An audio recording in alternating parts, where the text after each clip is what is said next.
I'm trying to work out who else is here. Just Tom has simply said vroom vroom, which is about right for the cars that we're racing here tonight. We've also had a bit of a conversation going between University of Leicester and De Montfort. De Montfort saying we're big fans of University of Leicester Racing, and University of Leicester Racing have turned around and said, I would reckon that we are bigger fans of University of Leicester Racing. Understandably so, given that you are them, but there we are. Plenty of action to come. We'll also have some updates on the teams as to their progress towards Silverstone and Formula Student, which goes live at Silverstone in July, so do stick around for that. Jess, your predictions tonight out of the runners that we've got, who are you expecting to see do well out of round 3? Well, it's quite a tough one. We saw Hull, Top Hat Tyler last month, was very, very exceptional in terms of where we went in Charlotte at the Rovals.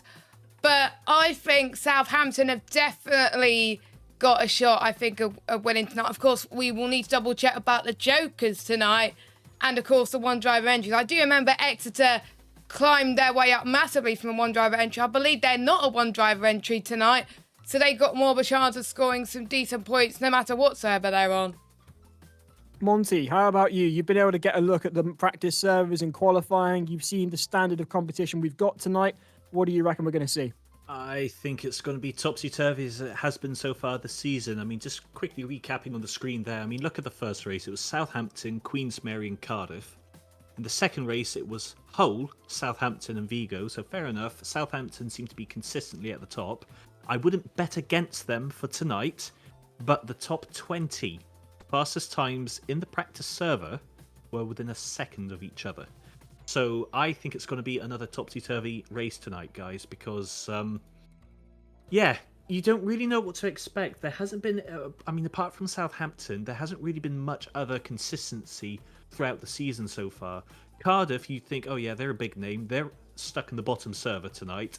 More information on that one later.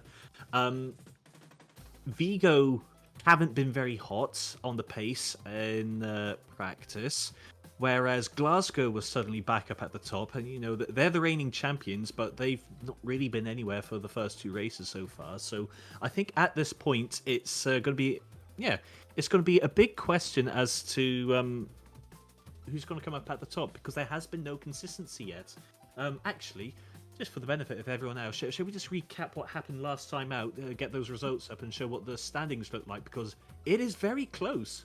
Yes, it really, really is. And I think it's because we've gone through a whole cohort of students who've started when this series started and now since graduated. So we've got that new intake, and the knowledge transfer hasn't exactly gone precisely through, and therefore we're seeing teams that we were expecting great things from struggling, and new teams coming up through. The standard of driving is fluctuating as a result, so it's all going on.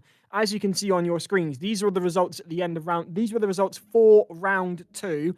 Yeah. As Jess said, we saw an absolute masterclass from Tyler Davison of University of Hull, and they took first place in round 2, with Southampton coming in second and Vigo there in third. Behind them was Florence, who I think that is Florence. Do you please confirm that, is Monty, Florence. for me? I mean, look at that. They were tied for thirds, technically. The only reason we gave it to Vigo is because of countback for the better results. But I mean, look at these names in the top 10, Giles. How many of them did we see last year? It's not a lot. Vigo, apart from winning the first race, weren't really anywhere for the rest of the season. Florence, this is their first time for the season. King's College London, that was their second race. And look at that, they were 5th.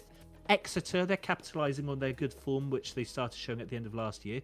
York and Queen Mary University London, they're in 9th position as well. These are all new names in the top 10, whilst Glasgow, the reigning champions, could only come in 18th. And then when you have a look at the championship standings as a result, Queen Mary are leading. It's ridiculous. Yeah. I called it. I predicted at the end of race 1 that Queen Mary were going to do well. It was a bold prediction, I have you not. And I didn't think they were going to be leading the way after round 2. I'm really surprised to see it turn out like this. We've got Queen Mary University there in first. In second, it's University of Hull, who I reckon, if we get a strong showing from Tyler, might be vying for the lead of the championship come the end of tonight. Southampton are there in third. They really could have had the last season. It was them that pushed through the idea of a drop round, But because they were so consistent, they lost more points than Glasgow and ended up shooting themselves in the foot last year. So as a result, they'll be determined to make up for that. And they are still on track for it. 189 compared to 197. That gap is more than achievable, especially with the engineering challenges. University College Dublin, really good to see them in fourth. Maybe not working their way up to the top of the race standings, but with their overall consistent performance and their showing in the engineering challenges, it's all coming through. This is a really tight season so far. Massively tight. It's very unpredictable as well. And I think some of the big questions at the moment are, can Glasgow get back in the mix? Because, yeah, we know they're the reigning champions, but it's a brand new team this year. As you said earlier, Giles, it's a lot of the previous members, they've graduated now. So Glasgow by name, but not by nature.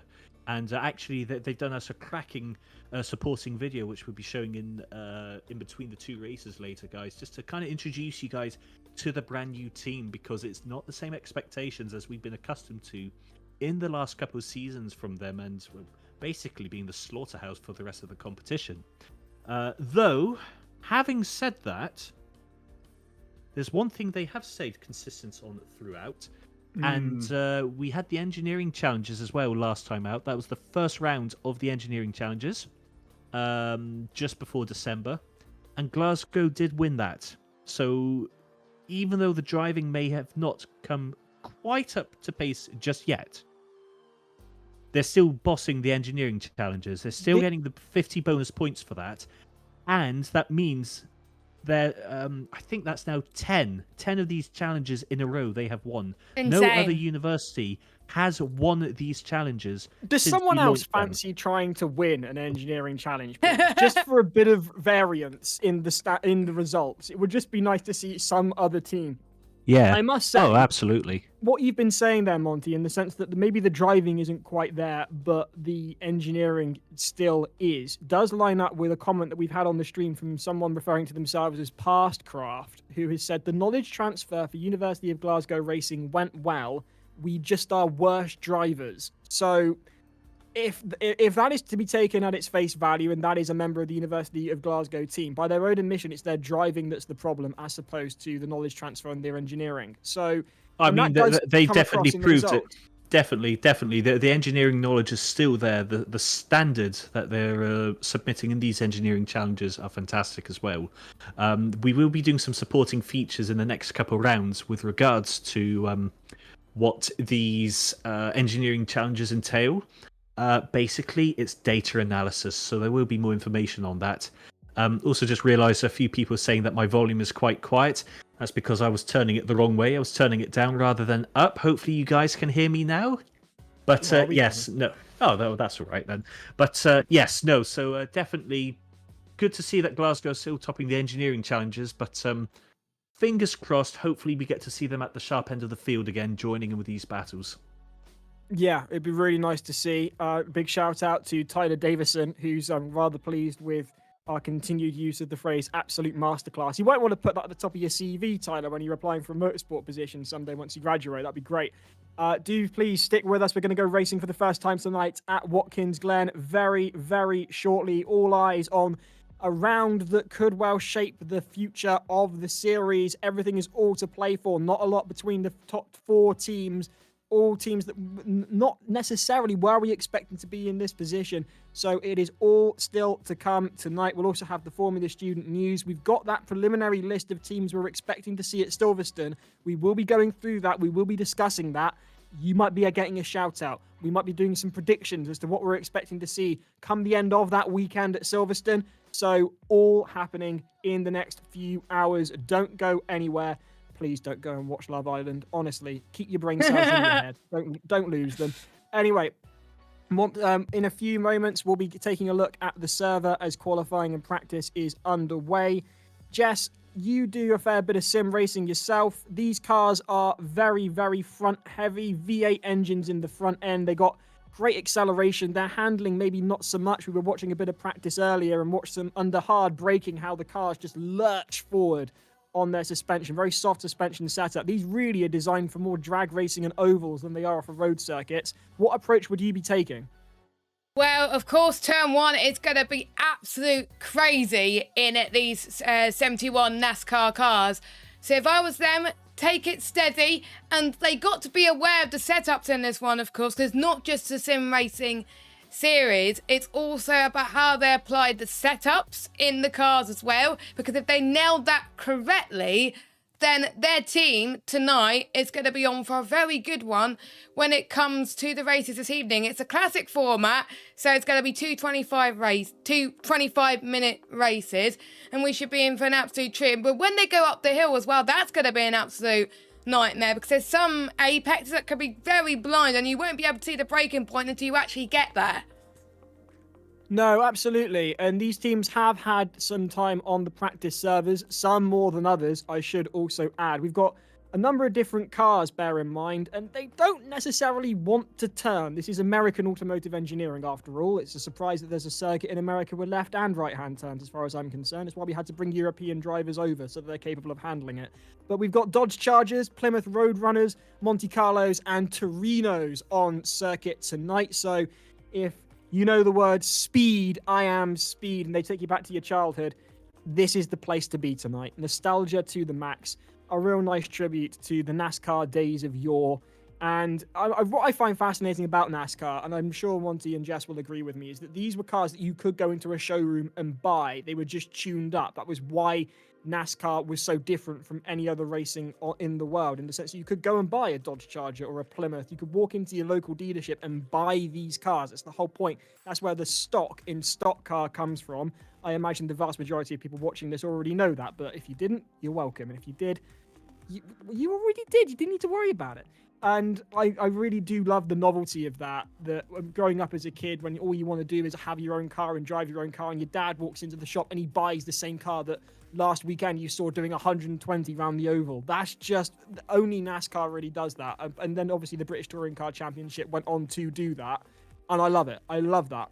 WRC got close to it in the 90s, but that's for a very different way of enjoying cars, though, isn't it?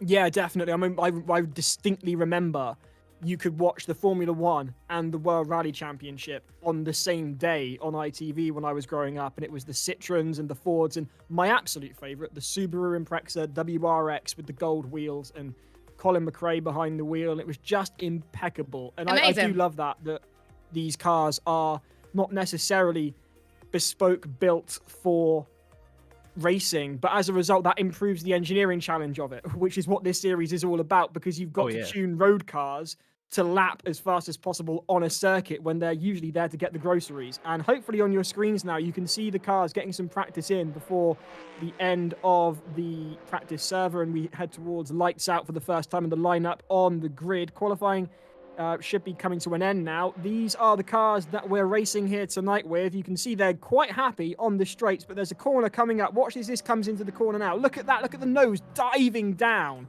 That is how intense the braking's got to be on these cars. And then look at that wide exit from the corner. They do not want to turn, these muscle cars. V8 engines in them. Listen to that. It's absolutely glorious, that noise.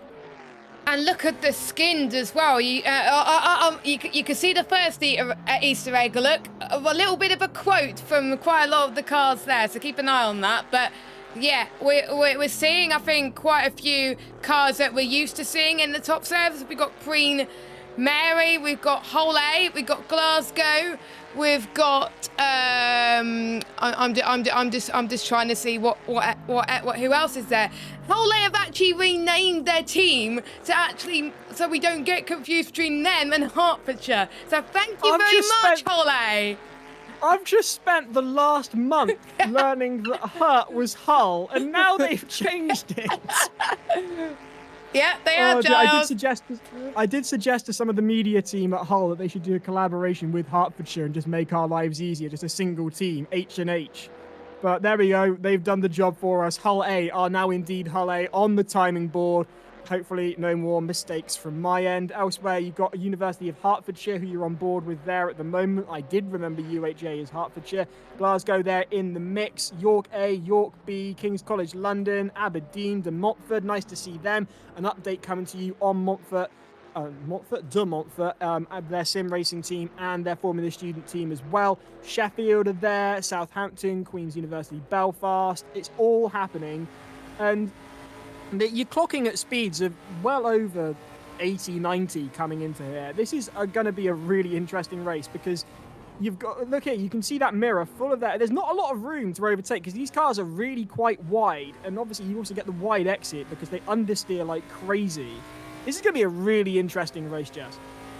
Yep, it is. And power steering in normal cars is generally, I think, the lifesaver. I was at something I'll go into more detail a little bit later on. In F2 cars and F3 cars and single-seaters, they want, well, there has been talks. I think there was more people that want to get into the single-seaters, but they don't have that power steering like in the F1 cars, which makes things quite difficult for them. So I would expect these teams, they would have had to take a little bit more of adapting to these cars compared to what we got later on in the calendar. So it does require a lot of skill to adapt to these cars, of course, compared to what we see with like the open wheeler stuff that we're going to see towards the end of the season.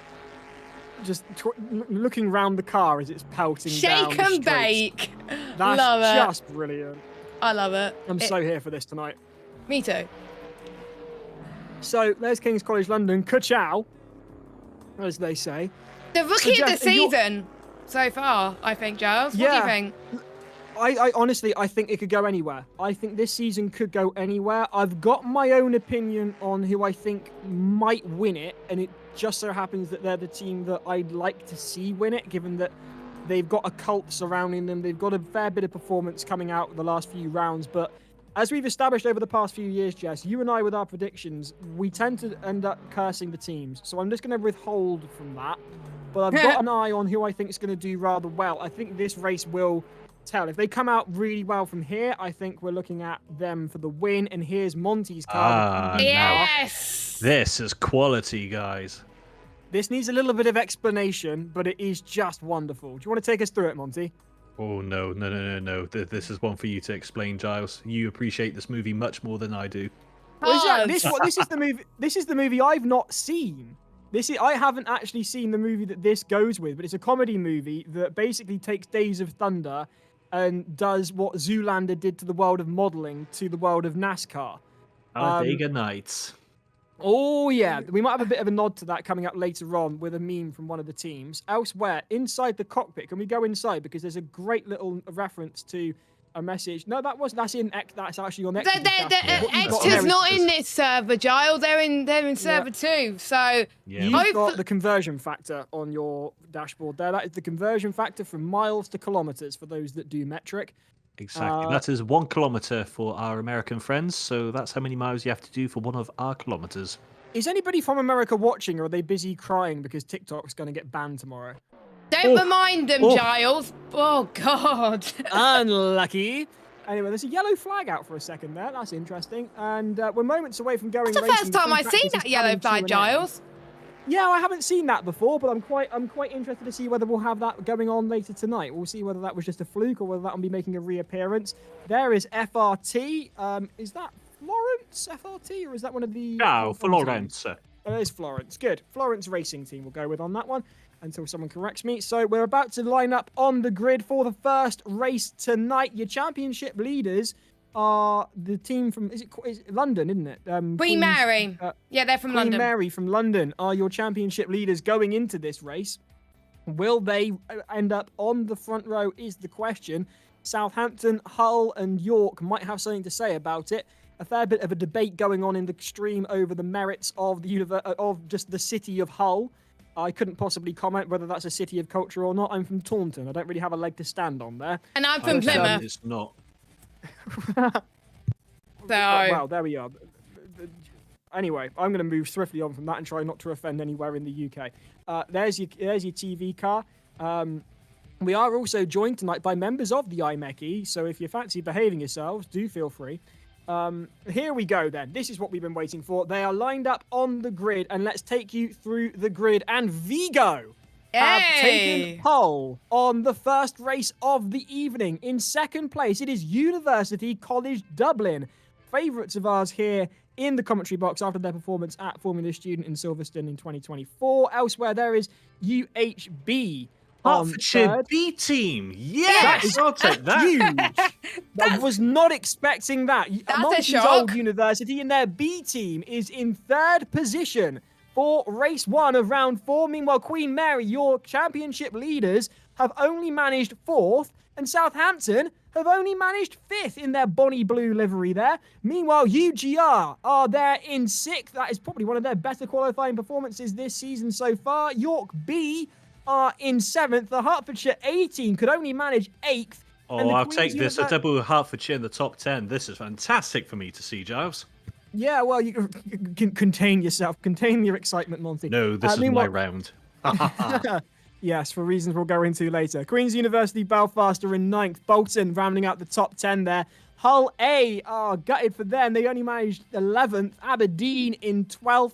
In 13th, it's Florence. De Montfort are in 14th. York A are in 15th. Is that Sheffield there? SHU? In Sheffield Hallam, isn't it? Yep, that's Sheffield Hallam. Go on, Sheffield Giles. Hallam. Sheffield Hallam in 16th. EVRT are there in 17th. Redbird from Hong Kong. Oh, they're in the top server. Bath are in 18th. Staffordshire in 19th. And King's College London in 20th. And that is... have we got any more cars in the top server? No, it's just 20 cars there for King's College London in last place on the grid there. Predictions, please. Jess and Monty, who's going to take the checkered flag in 25, 27 minutes' time?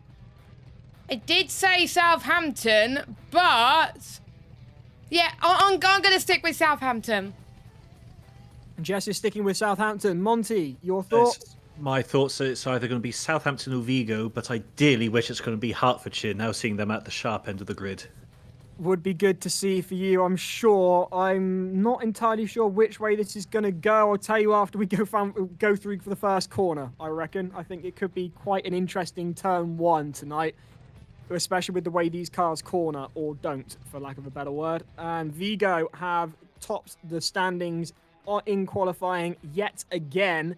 This was the team that got us incredibly excited in round 2, and they are now at the front for round 3. As Jess is saying there, a fantastic helicopter shot of the grid here at Watkins Glen. Round 4 of the Formula Student Sim Racing Series 2024-2025. It is going to be all systems go. Our title partners are Williams Esports with help from JJ Racing and, of course, Emperor Servers and High Viz Media, bringing this event to you on YouTube. Who are you supporting? Where are you watching from? We would love to know. We're moments away from going racing, 30 seconds or so to come. Get your comments in before lights out, please. We would love to hear from you. At the moment on the stream, Tyler Davidson is pressed, according to Call of Jules, who's just not really a fan of Hull by the sounds of things, but clearly the competition hotting up in the comments. Let's put pedal to the metal. Let's put your mouth where it counts, on track.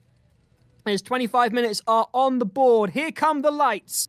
Here come the revs at Watkins Glen. From the 1970s, it's your classic NASCARs for race 1 of round 4 of the Formula Student Sim Racing Series. The lights go up, 6 lights on your screen. Here come the revs, and boogity, boogity, boogity, we are racing at Watkins Glen, and that is an unbelievable start from 3rd for UHB.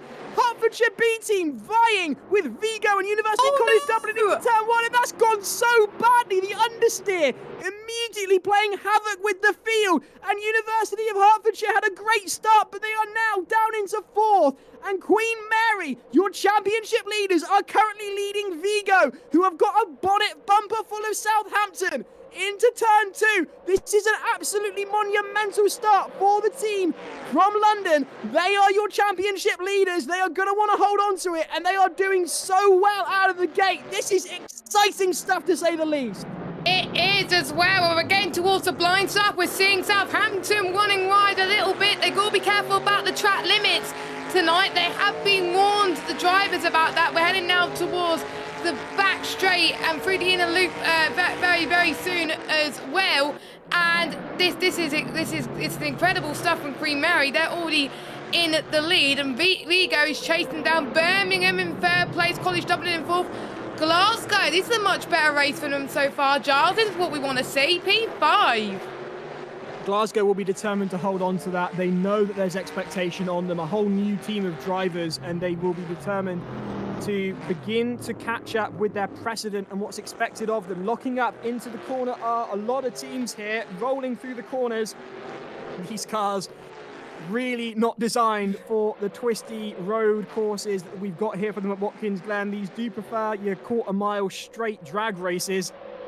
As Vigo have taken the lead from Queen Mary Formula Student. We've been so excited we've missed it, but they were putting the pressure on Queen Mary, and now Queen Mary have been relegated into second and might be about to be relegated into third, as through come Hertfordshire on the inside of Queen Mary. Queen Mary holding on to second place, but they've got a back end full of Hertfordshire doing their best to hold them off. They were having to drive defensively for Vigo. They couldn't hold them off, and there is a train developing now of your top 7 drivers.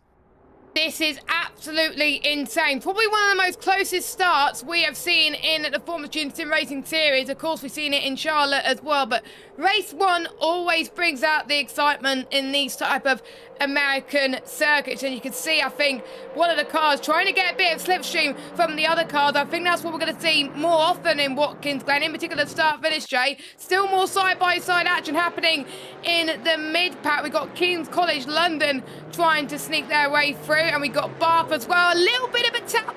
Oh, that was a bit more of an understeer there from Bath. It just goes to show about the lack of power steering there, Giles.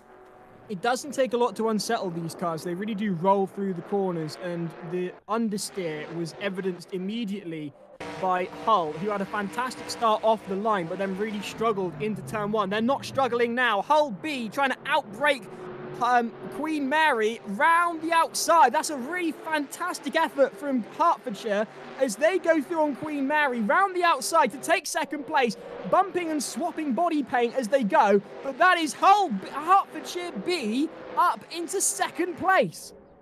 Hertfordshire B, they're definitely the dark horses of this array. We weren't expecting them to get through, but we always like the underdogs, Giles, and there's some tracks where some universities suit more than others, and there's some where they struggle a little bit more than others. But College Dublin, it's not going to get out of the fight in towards the first corner. A bit of a lockup from one of the cars up front.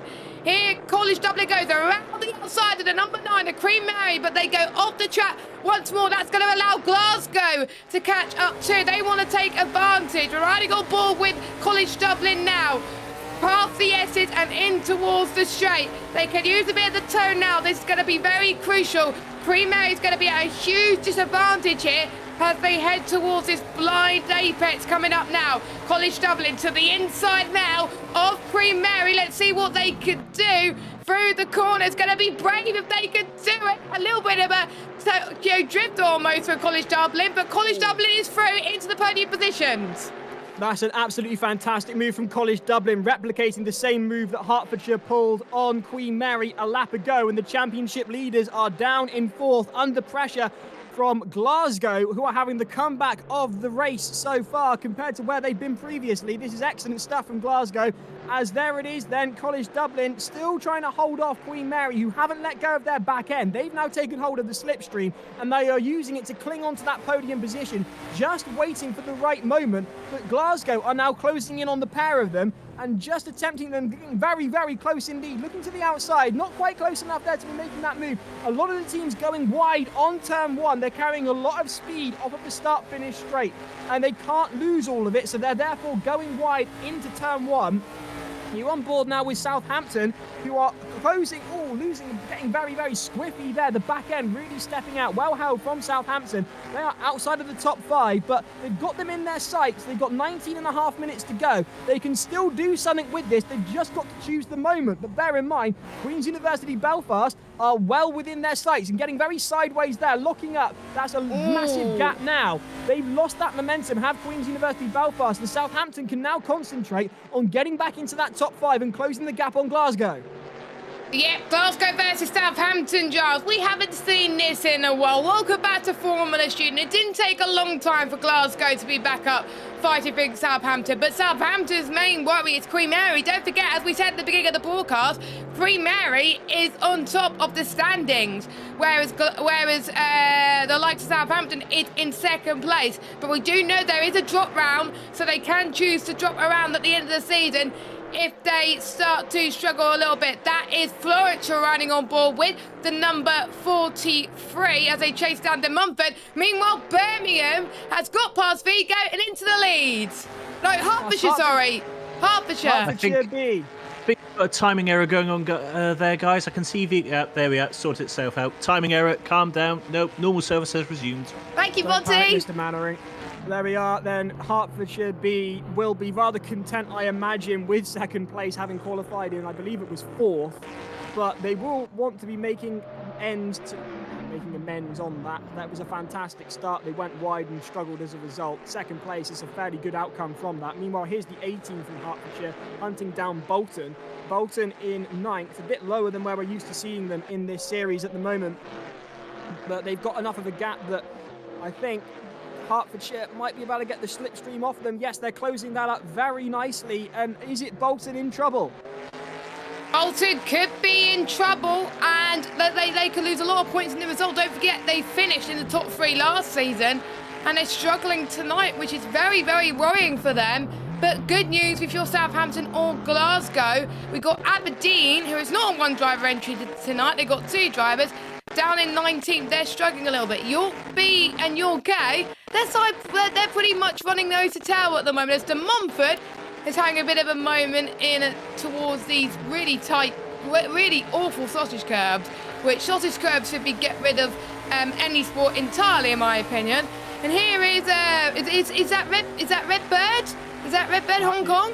If I'm not too mistaken. The Redbird of Hong Kong there, closing down on Florence and De Montfort as Florence and De Montfort go side to side, trying to take each other into this corner here. It's a fantastic angle that you're seeing from the bonnet of Hong Kong, and that is FRT going through on De Montfort as De Montfort go wide, and Hong Kong are going to take advantage of that as well, and Redbird go through on Florence. Florence not having the same race they had last time out. No, they are not having the race of dreams like we saw in Charlotte, of course. Very different characteristics of circuit. Not much for an oval compared to what we saw in Charlotte. So they're having to use a bit more technical parts of the setup in order to get through some of the corners, of course. You can see the likes of Florence trying to get a bit of slipstream from Redburn in towards turn 1 to no avail currently right now. Currently, Vigo is on another level, 3.8 seconds to hole B. College Dublin in 3rd. We've got Hertfordshire in 10th place. They are going to go after Bolton. Great to see, Monty, both Hertfordshire teams in the top server and Hertfordshire B beating the A team. I'm just over the moon to see both of them in the top 10. This is fantastic to see from an alumni's point of view. Yeah. I must say, I wonder how long Bolton can hold off Hertfordshire's A team when they keep locking up like that. There's 10 minutes of racing gone, 15 minutes to go. And at some point, these teams are going to have to start thinking about tyre strategy. And did they touch there? I think they may well have done. Was that Queen's Mary up against UCD? The sausage curves unsettling the cars on the apex there, not helping with what are particularly unstable cars as it is anyway. Queen Mary closing in on University College Dublin. Onto the start-finish straight they go. Looking to the inside are Queen Mary on UCD. Queen Mary will be determined to get back up onto the podium. They've got to get as many points as they can to hold off their competitors in the overall standings. There's a fairly decent gap going on here, the sort of gap that you want when you're overtaking. They could do it being a few feet closer to get that real slipstream working. Here comes that blind apex now, and University College Dublin are slaloming all over the track to try and lose University College Dublin. No, sorry. Hang on. There's a Queen Mary. There's a timing issue. There is a timing issue Queen again. Mary. Hopefully it will sort itself out. Queen Mary was riding on board now with College Dublin for the podium. There we go. Indeed. Thank you. Queen Mary trying to get past UCD. UCD squirming all over the track like a worm, trying to loosen the car's grip on their back end. Meanwhile, something similar is occurring here as UGR have got a rear view full of Bonnie blue. It's the Southampton team coming up on them in that wonderful blue there. Bonnie being the word for cute and good in Scottish. Any other implications is just your mind, I promise you. Southampton chasing down Glasgow, then trying to get back on this is a partnership that we've seen over the years, time and time again in the sim racing team, and it's great to see it back now. It only took 3 rounds with a new team for each of them before we got here, and that's a very well held from Southampton, whose end kicks back out on them through turn 1. That turn 1 is a real nasty sort of corner, and this is really exciting racing because you can clearly see the cars are wanting to go sideways, and they're just holding it. Are both teams on the limit of the grip of these cars? This is excellent stuff. Are Southampton going to make a move onto the blind apex, looking to the inside of this corner? Are Southampton on Glasgow? Who's going to outbrake one another? And Southampton just about holding, getting very sideways there. That looked to me like Glasgow may have had to take evasive action to avoid a collision, but they're getting very close to the rear end, and they could touch. This is unbelievable racing again for Southampton and Glasgow. Classic Formula Student Sim racing here at Watkins Glen as Glasgow look to the outside, getting very close. They're going to have to break. No, they touch, and they just about managed to hold on to it without any drama, but there is paint swapped between Southampton and Glasgow. Glasgow are not going to give this up without a fight. They really want to get past Southampton. They really want to show why they are the sim racing champions from last season. And I have to say, the improvement that we're seeing from Glasgow, it's great to see them in the top 5. And hopefully we'll see this later on in the season too. And we've seen that in many seasons, Charles, where Glasgow started up horribly, but they've gone really good towards the end of the season. And that's how they got the champion. And we got pit stops. Now we're seeing with the cars, as I've noticed, them struggling on the straight just before the blind apex. You can see that the tyres are almost starting to give up the ghost. So I wasn't surprised to see Bath in, Giles. Very surprised indeed. It's a bit, it's about midway through the race. It's pretty much half distance, so I can maybe see why they've gone for it, but they're reversing. Oh, they missed their pit bot. Oh, there they go. They reversed out of their pit box, did Bath. That's not going to spell very good results for them, as far as I can make out. That is Bath relegated to last place with 11.5 minutes of racing to go, or thereabouts. Bolton closing down on the Hertfordshire A team. Hertfordshire have got through on Bolton then, as we expected. Can Bolton come back with an answer to that?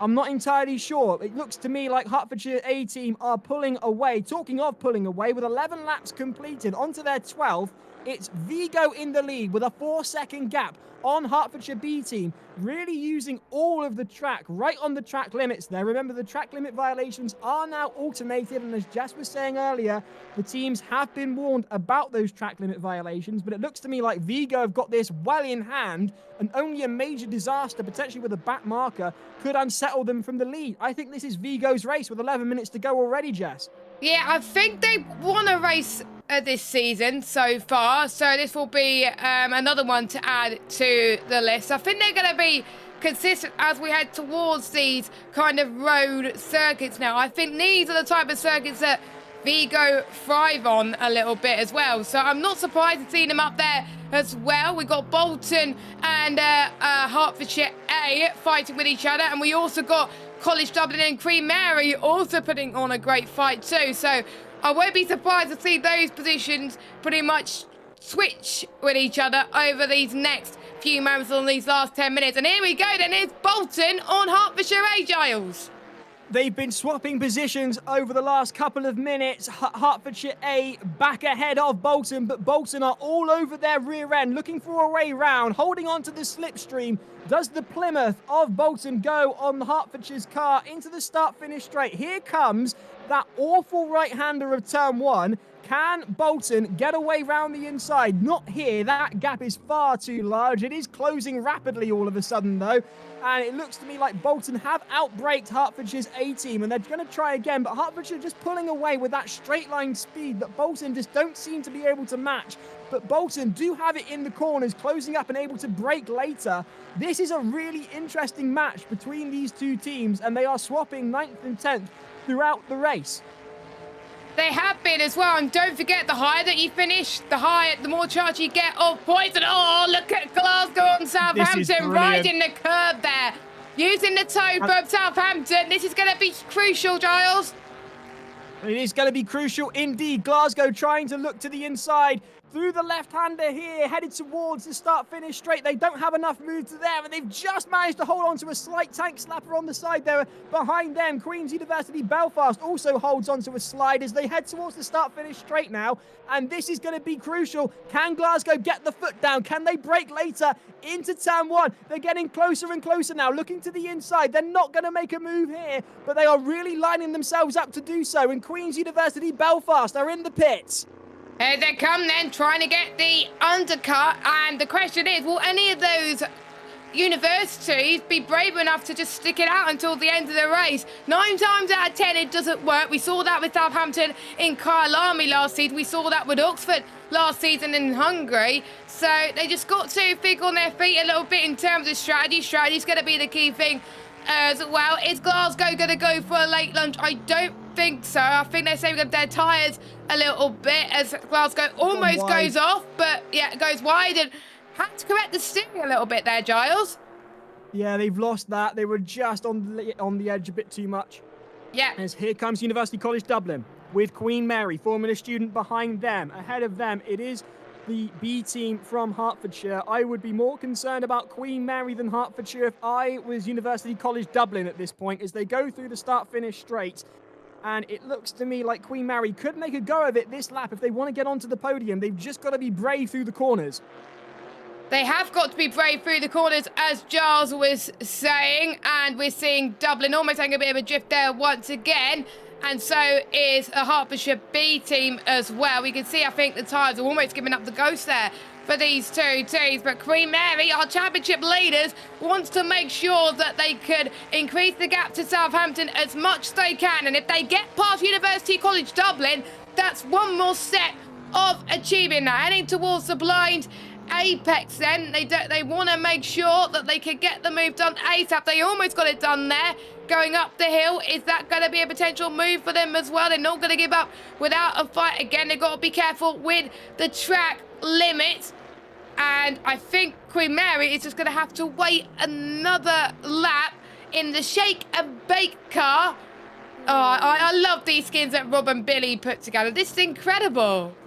This is absolutely spectacular. Queen Mary on the hunt for University College Dublin. Half a car's length between them. 0.4 seconds, 0.5 seconds between University College Dublin in third and Queen Mary in fourth. On to turn 1 now. Looking to the inside, our Queen Mary Formula Student on University College Dublin. Both teams have a little bit of a lock-up, and it looks to me like Queen Mary have got the better exit off of turn 1, and they're really holding on to the slipstream of University College Dublin. I'd be in a massive flap if I was College Dublin. They touch slightly.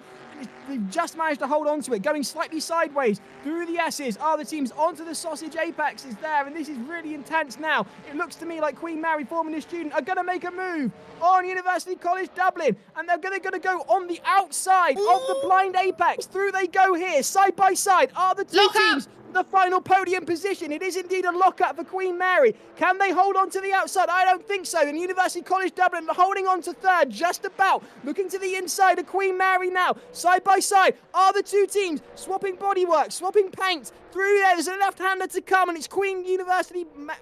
I got the teams. University College Dublin. I've got the inside line there. But Queen Mary are going to get on the switch back, and Queen Mary are about to take third position. And Queen Mary onto the start-finish straight, a side-by-side with the University of College Dublin. They were in third momentarily, but College Dublin come through and take it back, and they close off Queen Mary with a fantastic bit of defensive driving. I have to say, majority of the racing that we're seeing from the top 10 right now is it's just amazing. Majority of the time, they're keeping it clean. Queen Mary through. Queen Mary through. College Dublin went wide. Oh, no. I think College Dublin want to have another chance here, though. Oh, this is fantastic. I can't believe what I'm seeing here. This is unbelievable racing. Side by side, back to front, all the way through. Our Queen Mary Formula Student and University College Dublin, who are going round the outside now. They've seen the move work for other teams. They're going to try and make it work themselves. But a sudden burst of speed from Queen Mary puts them ahead as they outbrake the team from Ireland. This is fantastic. Your championship leaders are holding on to that final podium position. They are at the moment the highest placed of your front runners in the championship overall. They will hold on to their championship lead here if they can maintain this position. But College Dublin are closing in on them rapidly with 4 minutes of racing to go. Headed towards the start-finish straight yet again. College Dublin looking to the inside, but they closed off by Queen Mary. Not enough room to make a move through there. Here comes the start-finish straight. Who's going to break first into turn 1? Flooring it down the straight are they now as they look to go to the outside, do the Irish, but the inside line belongs to Queen Mary and they are defending like mad, swapping body paint as bumper and fender collide there, and they get shaken off and go slightly wide on the exit of turn 1 into turn 2 now, holding on for dear life are University of College Dublin to the back end of Queen Mary. Switching gears as they try and get the best advantage through the S's here.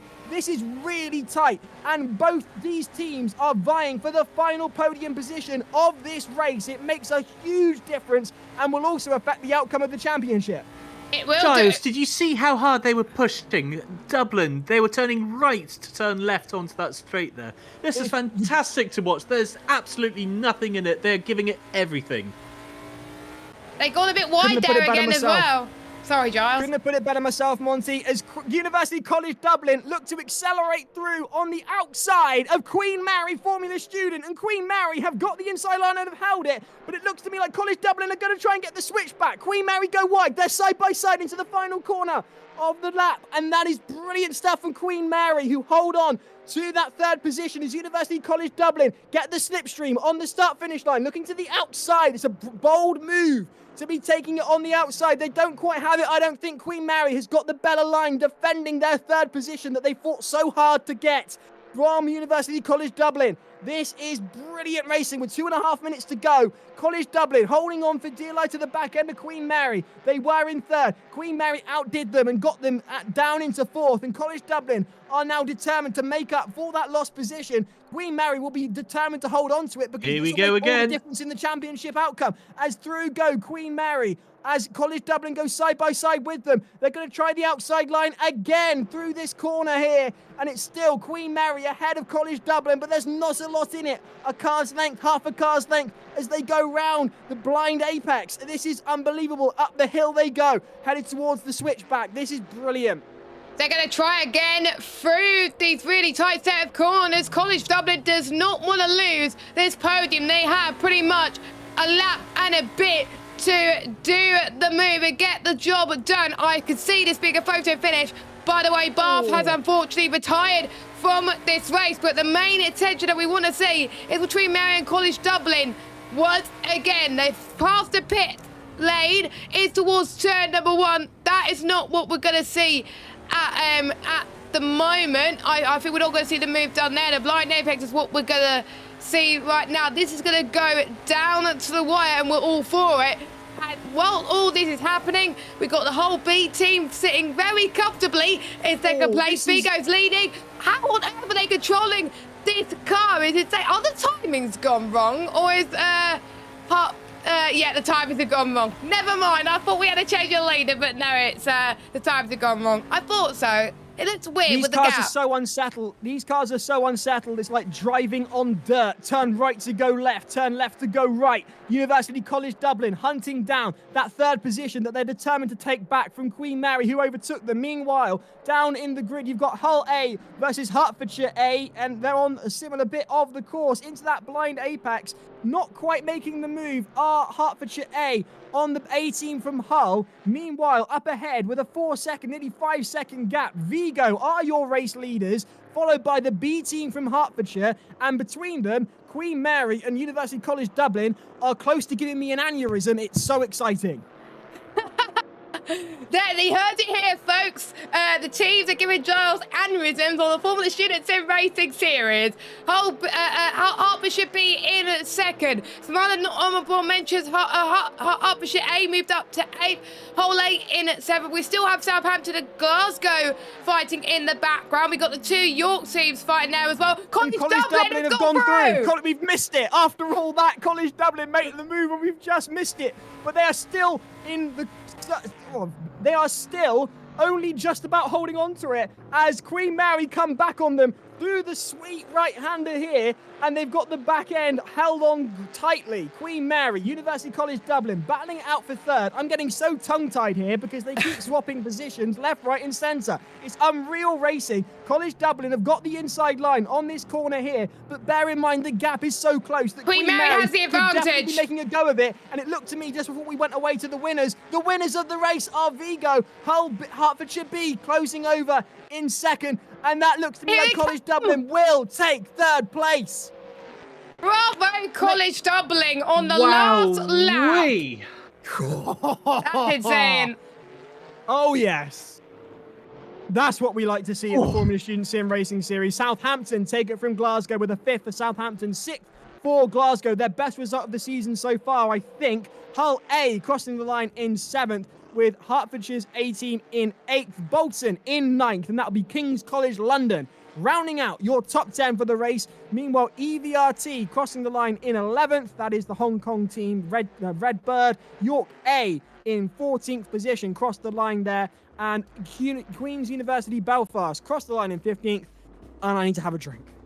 I think we all need to have a drink, Giles, after that one. That was amazing stuff. I mean, we haven't seen much of Vigo this evening, Monty, because they absolutely stormed away after the second lap. It was just no touching them. They were dominant throughout as well, and they seem to have loved the track a bit more as well. Do they have a joker tonight, by any chance, Monty? Or are they running this without a joker?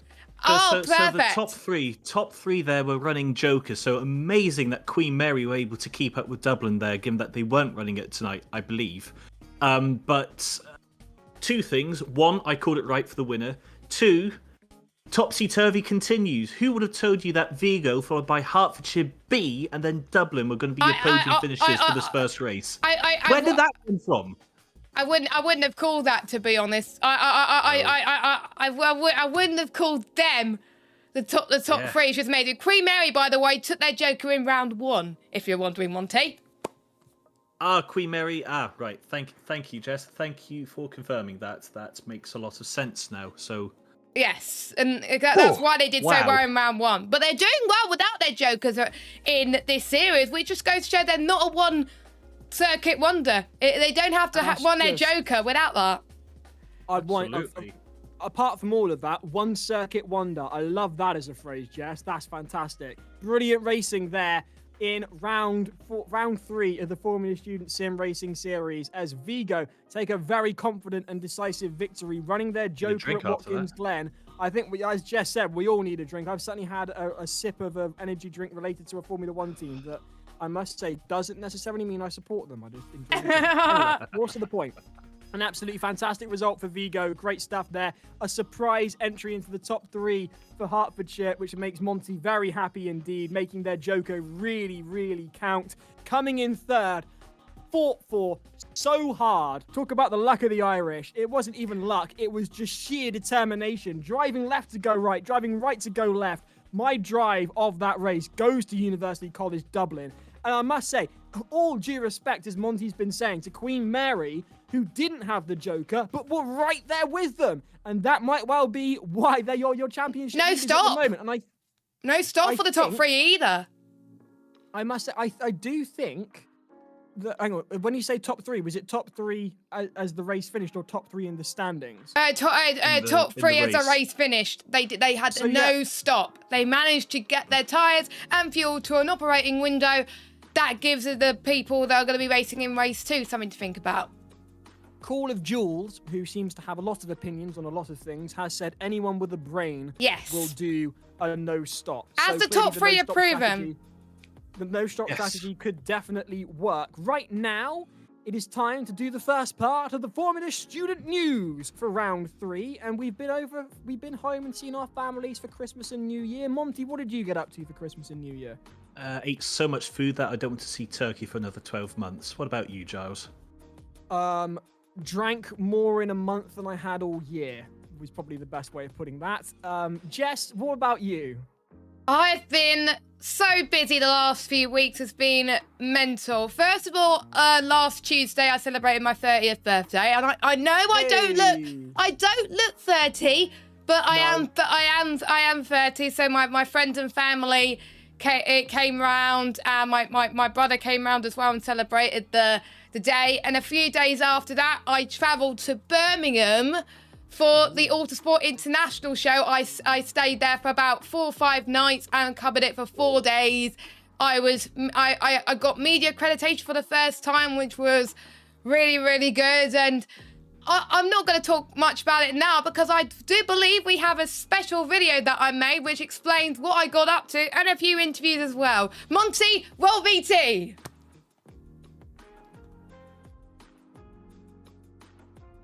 And we're safe. Oh, good. I love that. You got to use the roll VT. I love it. Oh, that was fantastic. It took a little while to get going, but when it got going, bloody hell, I couldn't keep up. I kept getting tongue-tied.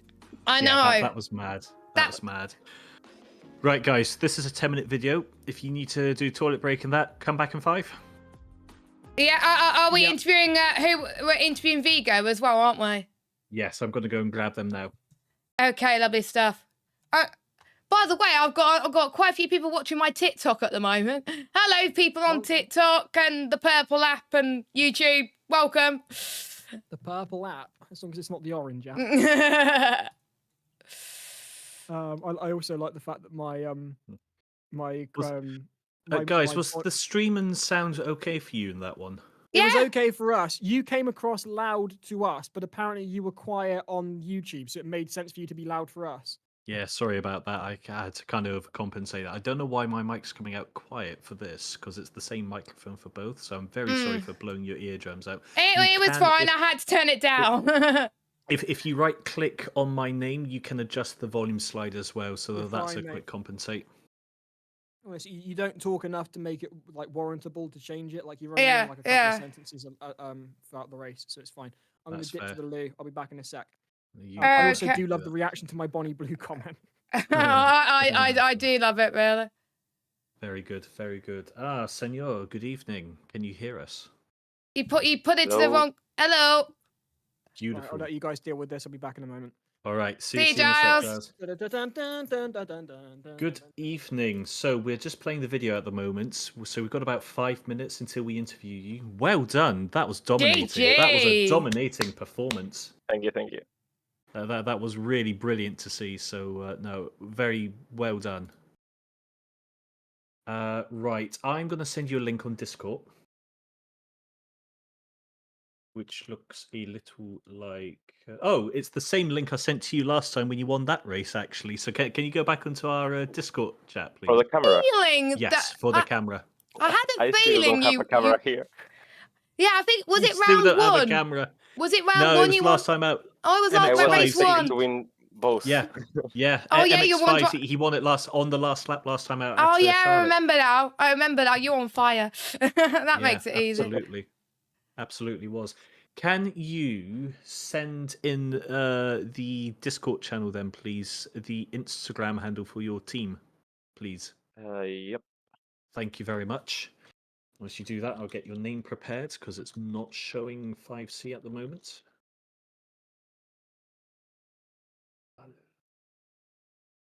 I think that makes you our first repeat winner of the year then, actually. It does, it does. Yes. So very well done. I've sent you the link. Perfect. Thank you. UVgo Motorsport, love it. UVgo, beautiful. So, if you can, I'm sharing my screen at the moment. So if you have a look at that, you should be able to see what's playing on the live stream just now on the right-hand side. Okay. So yes. Yes. Mm-hmm. So basically, we're playing Jess's video at the moment. So when that ends, what will happen is I will move our window to the right-hand screen, and that means we're live on YouTube again. So for now, this is just like the back room or the backstage, if you like. So welcome to the secret room. Okay, right, here we go. Hit refresh. Perfect. There we go. So we got that. Enjoy the video. This is Jess on Autosport show at the moment. She was there last week, so very jealous. Not gonna lie. Very. Yeah, me too.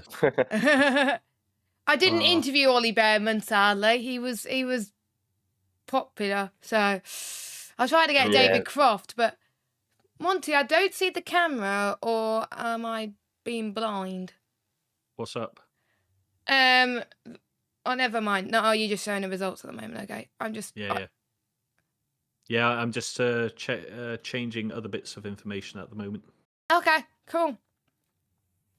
So we should be all good. That's fine. Onto here.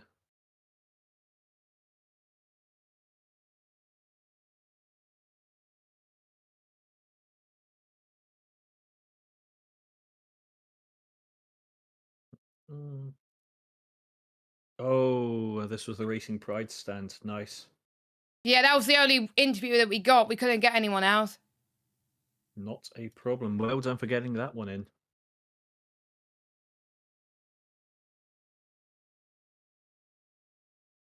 I think we wanted to get them because obviously they sponsor one of the awards. So just like we wanted to get that award, that stand.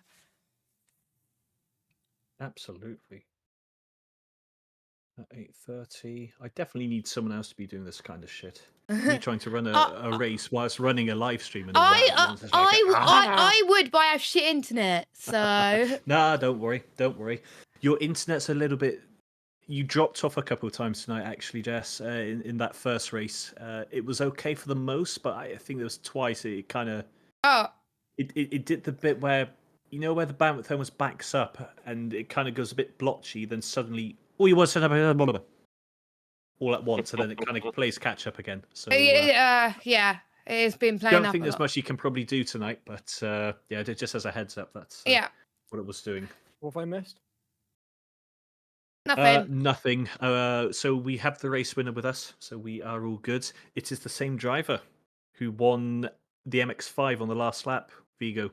Oh, fantastic. Congratulations again. Are you going to be joining us with your camera, or is it audio only? Audio only. Yes, He still hasn't got a camera. That's not a problem. Okay. If you keep winning, you're going to have to invest in one. Yes, I wasn't expecting to win both.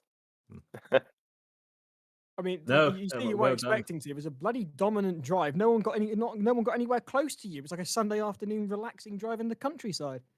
Well, a bit far from relaxing, but yes. I'll give you that. I'll give you that. It was actually quite on it at the beginning, wasn't it? Yeah. Oh, I'm still so happy about Hertfordshire, though. That was a that's me flapping. That's me flapping. It's not often I get to see Hertfordshire in the top 10, so to have both of them in the top 10 and one on the podium, that was that was amazing. I get it now, Giles. I get it now. Thank you. There we go. I'm not mad. See? Who? And I will say that publicly as well. Once we go live, if you set me up, I will admit to that. Am I introducing this next bit, Giles, or? If you want to exit out of your VT and go into the interview, then by all means. And then when you're done with your questions, if I've got anything to add, I will do. If not, we'll say goodbye to the gentleman from VT. And then I can hand it over to you for the Formula Student News. Yes. I love doing it. I love doing it. I do. It's fun. All those years spent watching Top Gear repeats on Dave, my mother said it wouldn't help me with anything and it wasn't productive. Ha ha! 238 viewers on my TikTok at the moment. Bloody hell. Oh, bloody hell. Nice, you're doing good. It says total viewers. It might not be concurrent, but I'll take it. Take it, Jess. How long have we got left, Monty? I'm guessing we're down to the last minute now. Yeah, yeah. I started at 52, so here we go. Last couple of clips, then it's going to be your closing bit on the at the live stage, isn't it? Yes. Perfect.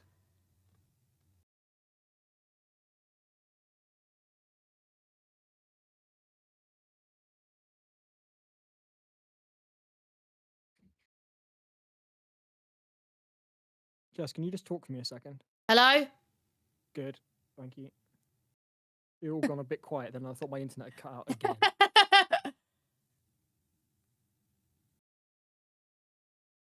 James password.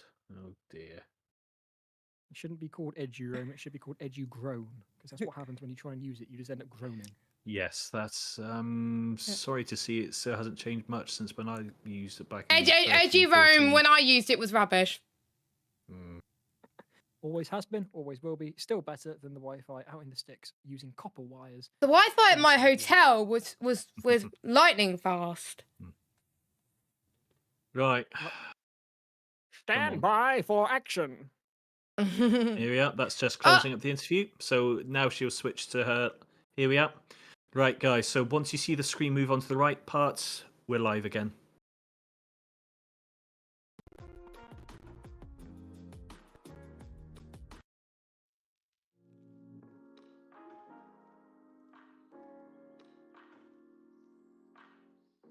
So what a fantastic experience I had at the Auto Sport show. A big thank you to Auto Sport for inviting me down there as media. It was a laugh, and you can find out a little bit more on my socials about what I got up to a little bit more, including the sim racing and the Williams Esports stand. It was very good. But enough chit-chat about Auto Sport. We got to talk about the first race. And guess who we have with us? We have the winner from race 1 from the University of Vigo, and he also won last time out at Charlotte. So welcome in our first repeat winner of the season. Massive congratulations. How do you feel? We're pretty happy. Thanks for the compliment. And it's nice to be back here. Now, obviously, the first race of the new year, of course, Watkins Glen. Quite a difficult track in these cars. How have you found it when you were practicing? Yeah, for sure. These cars are quite tricky. Bear with a second. We can't hear you, my friend. I don't know what's going on. I'm just having to hit a button on the sound test. Hit sound test quickly. Say 1, 2, 3. 1, 2, 3. Aye. Right, hang on. Backup sound coming on, guys. He's putting a penny in the meter. Yeah. The backup sound. That's exactly what he's doing. Right, try speaking now. Does that mean we have to start the interview again? No. We should be all okay. Try speaking again. Sorry. Hello? Perfect. Right, we're good to go. Carry on with the interview. Sorry about that, guys. No worries, Okay. Monty. No worries. And that just goes to show that things don't always go right here on this stream. Right then, as we were saying, Watkins Glen with the NASCAR cars, how was it difficult for you to get used to? Yes, it's a tricky combination, both to drive and to set up this car is really, really challenging. Yes, and of course, I believe you also took your Joker around this track, which I think seemed to have paid off a little bit. Is that correct, before I assume otherwise? Yes, that's worth it. It was worth it, so we took it and we made it. You made it work. I think the whole of the top 3 took their Jokers as well. I think probably one of the smartest decisions of the season, not gonna lie as well. So the start of the race, probably one of the most hardest bits of the race, and then you just ran away with it. What was going through your mind as you were trying to make your way through to the lead? Well, on the first corner, to be honest, I was expecting a calm turn 1, but suddenly, like, 5 cars appeared out of nowhere, and after that, we managed to hold P1 and just trying to keep it between the walls and clean. And what was the setup decisions going into this as well? Because obviously it's hard to control the car in some corners, in particular after the blind apex. What changes did you make to the car to make it suitable to drive? Well, you had to find a balance between having a wiggly car and a slow car. So the more difficult it was to drive, the faster. But you have to keep it as a balance to also keep in mind the tire wear. Yes, and stopped there as well. What was this? Was this or in the works, doing a no-stop race after you saw quite a few people in the back pitting, or were you always planning to not stop today? And how difficult were the tyres towards the end? Yes, the strategy was to not stop. We had the tank just for the race, and the tires were really, really tough towards the last 5-7 laps. suddenly the grip had gone. And yes, we had like 1 or 2 laps where the car was dancing around until I got the grip of it, and then just going a bit slower, it was fine. And of course, all of your team has been working on your FS car. We always like to ask if you know what's going on. How's it going ahead of Silverstone in July? Well, I don't know if we are going to Silverstone. That's something we'll have to know later on. But as a member of the aerodynamics department, I can say that we have really big progress, and we hope this is a great car, as this is our 10th anniversary. Ooh, 10th anniversary of you competing. That is great stuff. Massive congratulations. Giles, Monty, any questions?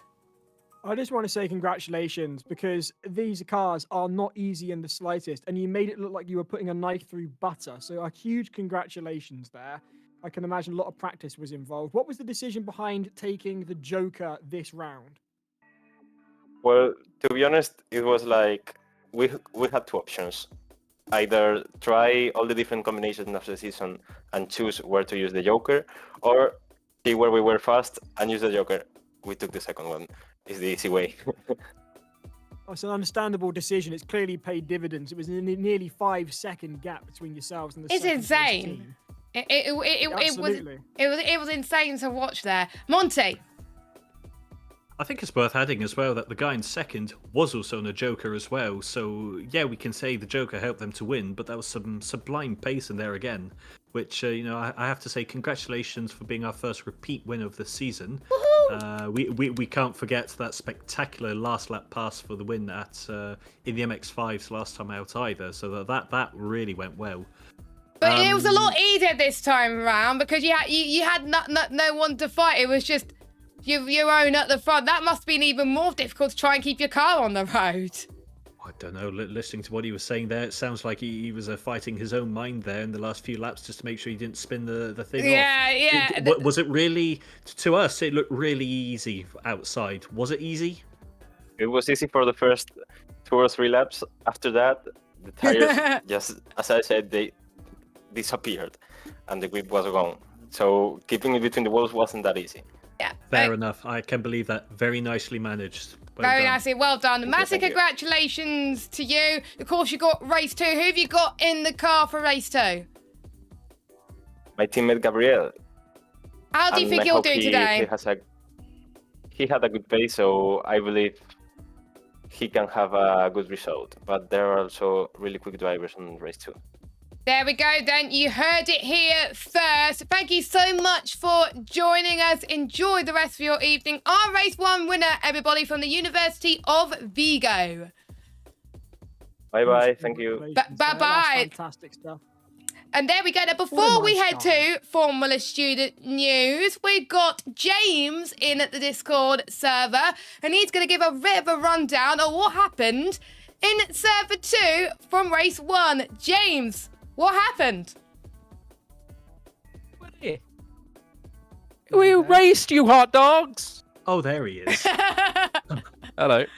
Yes, There we I'm are. here. Sorry about that. We had a bit of a time of it. Who was going to come third in server 1, and we never got time to talk to you. I was listening in, and yes, I Oh, saw hey. things. Oh, This looks like it was a hello. good. Going well. This looks like you had a good race, James. I'm seeing some familiar names at the top there. Tell us what was going on. Well, Cardiff started at the back. And, One driver entry. Made their way to the front. Very well done to them. Took advantage. They did not take a pit stop. Exeter dominated for a lot of the race, but pitted with about 5 minutes to go. So No. lost the position. No. Lost the position to Cardiff, and obviously, unfortunately, couldn't make it up. University of Leicester doing quite well, I have to say. Very well done to them. But carnage, craziness. It was brilliant. At one point, there was a 7-way battle for second place. It was beautiful. That Quite the rivalry developed between Glasgow Caledonian and Strathclyde as well. The Scottish team is really fighting it out. where did Strathclyde finish? They were 6th this time. They weren't last. Oh right, that was very good as well. That's really great to see. I'm trying to see if we had any jokers in Server 2. I believe we did. 1 second, I'll get the While she gets the list, I'm looking, Monty, at the ones who gained. We've had Surrey, Salford. I mean, it's got to be Cardiff. Cardiff And have to be Cardiff. the biggest gainers from last to first. That has to make them automatically. That was one of the biggest surprises that I've seen in Server 1, that Cardiff did not qualify. But that was because the only driver that was available was Aaron Farmer, and he only had a few days' notice. There is a bit of a story behind that one, Jess. We will talk about that during the FS news. Yes, indeed. Until 2 hours ago. Yes, until 2 hours ago, Cardiff weren't in the entry list. So we will explain how come they have, by some sheer miracle, managed to make it into tonight's race. I'd like to point out. Because he doesn't do much. I would, yes. No jokers in Server 2 from what I can see. Oh, Glasgow B, down 10. That they must have had a horrific race. They didn't have the best of luck. Came off worse on turn 1, and then spun quite late on, coming off of the last turn as well. So not the best start from them. There are a couple of issues from drivers up and down the grid, but well done to Cardiff. I think I think this is the last to first victory in the series this season. So I would like to see the highlights for that, and we could cover it next time in the first half of the stream. That'll be pretty amazing. Hopefully we could use more of you in the next stage, James. We were going to use you, but we were just so hooked on College Dublin and Queen Mary's battle. But yeah, thanks for the nice coverage of Server 2, and hopefully Server 2 brings in even more crazy action in race 2. Well, when you strap 7.5 litre V8s in coffins, you tend to get good racing. Yeah. That's about right. Yeah. They've got the steering capability of coffins by the looks of things. James, thank you ever so much. And Cardiff got a win somewhere. And you know what? I must say, Monty, like you that. now know what it feels like to have your home university do rather well. And all of a sudden, I look less annoying, and I will take that. Yeah, but by default, because this is a one-off for Hertfordshire, whereas Cardiff seems to be always at the top end every race, by default you will sound more annoying because they get to hear your voice more often. So as this is a maybe once in a season opportunity for me to get to celebrate Hertfordshire, not only having like one car in the top 10, which normally has been a miracle to this point, but to have both in the top 10 and one on the podium. Insane. He's brilliant. He's happy. It's our favourite bit up next. We will get on to the story of Cardiff and being in and out of this round like a fiddler's elbow. I promise you it is relevant. We've got so much to cover. It is time to do round 3's Formula Student News. Monty, roll VT. Oh, I love it, Giles. I loved it that you said roll BT. Right. Okay, so we've got a bit to do now, so I am going to just try and get into the swing of this and just take control for a bit because there's a lot to get through, a lot to divert the conversation. Yeah, I'll let you hand it. I'll leave it with you. I'll shut up during this segment. Yeah, you're all right. So we've got a 2-minute one with Glasgow. We've got then 2 other videos afterwards, and then I think we have anyway. Let's have a quick nose. We got whole Cardiff bloopers. Hull's bloopers. So it's Cardiff. 3 minutes worth of main content and then a couple of video memes to get through. Yeah. So I'll do the 3 main videos. Come back to us, have a chat about it, and then we'll move on to the memes. Lovely. Am I right in thinking we're going to come out of Cardiff as well? So that will let us lead into their conversation. Yes. Oh, that's good. That's good. That's good. Good. All right. I'm just thinking now. Apparently, I spoke to Kat from Hull. I kept getting annoyed at myself for getting tongue-tied during a lot of that racing, and she was like, it just comes across as passion and enthusiasm, so don't worry about it. And also mistaking us for Hull and Hertfordshire and all that just means that we stay relevant. So I can't, Jess, I can't believe you kept calling Hertfordshire Birmingham. That was a new one tonight. Yeah, and oh god, I'm so sorry. That's all right. No one's used to seeing Hertfordshire. Names. No one's used to seeing Hertfordshire at the top, so that's fine, that's fair. But yeah, the irony, Hull are like, okay, they keep misidentifying us, so let's just call ourselves Hull, and then we screw it up even more. I would thank them because that was the least of my worries tonight. Thank you to them for calling. Absolutely. Yeah. So yeah. Giles, I'm going to say a little name drop to Nev, by the way, in Glasgow's video, just because Yes. we can say there's the old team handing over to the new guys that we're seeing on screen just now. Yeah, So- definitely. Yeah. That guy that's being interviewed just now, that's Wu. That's who was in the first race. So it was good to see him doing much better this time around. Definitely. Definitely. Right. Okay, there we are. Right, so yeah, we've probably got about 90 seconds left of content left. 0.013 seconds between Strathclyde and Surtees. Bloody hell. Now we're talking. Now we are talking. Someone's just said, "Yo, it's Nev 2.0." Are we sure Nev's in this, or whether it's the guy that looks really similar to The Nev? Ed. It's Nev. It's definitely Nev because he's come back and he's doing his PhD with them now that he's done his year. Oh, at is Red Nev Bull. doing a PhD as well? If masters or PhD, one of the. But basically, he's done a year of experience at Red Bull, and now he's gone back to do his final year. I think. I love Nev. I love Nev's mum. He's just brilliant. Just as a Also- reminder, guys, so 8:30 is when the server's going to go live again. So just so you know how to bide your time, Giles. So we got Yeah, like okay, we cool. got 15. We got 15 minutes basically. Yeah. What, 15 minutes from half past? Is it? No, from now until 1:30. No. Yeah. So half past is when the Qualify. sorry, half past is when we will have gaming footage again. So Yeah. that's Oh, when the right, servers okay. will go up. Okay. So There's it's a now fair- there's a few- 2018. Yeah, but there's a few minutes between that and lights out, though, isn't there? Yeah. Yeah. Yes, we've got That's time. yeah. Yeah. So Cool. 20. Keep an eye on- Sorry, keep So an eye on the clock. 2030 is when warm up will happen. There we are. Yeah. How long's warm up? Like 5 minutes, isn't it? Yes. There's Nev. There's Nev. We love you, Nev. Yay! Also, I'm assuming the chap is that Terry Wu, the chap with That here was now? Terry Wu, and this is the other one. This is their other driver, Fu, I think his name is, who's about to do the second race. Wu and Fu. Sorry. Yeah, we should be fine. There we go. Right, let's swap onto the second video. It's Holes and Bloopers. Hole just messaged me saying, "Oh, our bloopers coming up in this. We're in." Yes. I love the girls from Hull. They're great. Boom. Honestly, some of them. Like, at some point, one guy forgets his name and forgets what he's studying. But I need to upload my updated VT with the music on my YouTube channel because the one I got uploaded to schedule for tomorrow has got no music. I forgot to play Glasgow's bloopers there. I'm gonna have to apologise to them. They had about Glasgow's? another 20. They had about another 20 seconds on the end of their video of bloopers. I completely forgot to just Oh play yeah, it they there. did, didn't they? They had that Yes. extra. And this is my sim racing setup, and it's him in the car with a laptop on the top. Yep. Oh well, it'll be fine. You just have to Damn it. apologise. Cut the Woo setup. What the What the fuck? Someone fuck? just commented there. Yep. Yeah, I'm gonna have to apologise for that. Yeah, you're fine. It's all right. We'll play it. We'll play. We've got 20 seconds of extra content for next round. Yeah, okay, there you go. Exactly. WTF? That was an angry one. Yeah, just a little bit. Whoops. Yeah.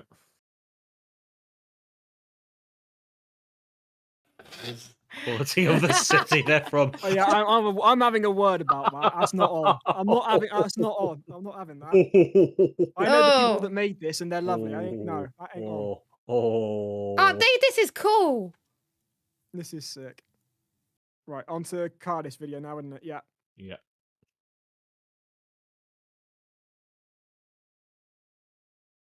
That music still annoys me from Gibbo. I don't know where he found that, but the opening music on that still. That's irritates me. about He did that days- that's about a 4-minute video, so we've got a while, I think. There's Oh, 2 minutes. This one. Oh, it's a no, cut no. down. 2 minute. That's a oh, cut 2 version, minutes. guys. All right.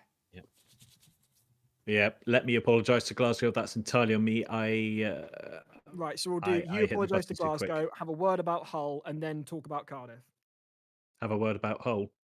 Yeah, just this rudeness about the quality of the content. Hull hate time for real uni. Here we go.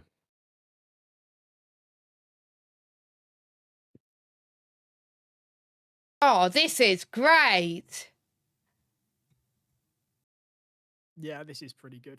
I mean, Gibbo made this in like 5 minutes, cutting it down from a sponsor video that was. part How of the did they sponsor do video. that? My VT took ages to edit. It was already a 5-minute VT that they just cut down to 2. But I would like the full VT on their YouTube channel. No, it is on their YouTube channel. Is it? Oh, Mhm. Yeah, what? yeah. Oh, right. Cheeky plug. Cheeky plug-in. Oh, that's the skip pack. Yes. That's Czechia, I think. Oh, Yeah, check that's your FS check. Mhm. And then invitation that is of it. Prescott Hill Climb. Here we Oh, go. oh, cool. Oh, fair play. Elisa, where are you? You should be managing this.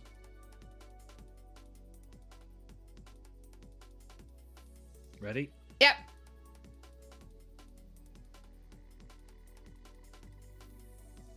I feel like I've seen that team somewhere before. I can't lie. But Hmm. anyway, Yes. They seem a before bit we do familiar.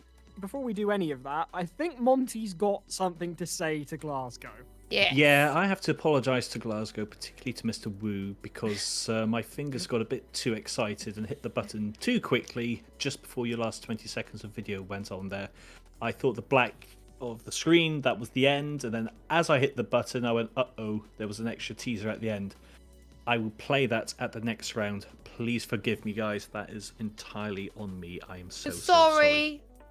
Very sorry. We do apologise here in the commentary booth. It's now become a confessional booth, and we beg forgiveness for all the priest of Glasgow. Meanwhile, Speaking of forgiveness, Giles. yeah, speaking of forgiveness, I'd Yes. just like to say, if you're dismissing the quality of other universities' content, might I suggest first you actually try and make a video and send it to us before dismissing the quality of other universities' content, whether they come from Hull or not. And Yes. the Hull hate might be verging a little bit too far at this Yeah. point.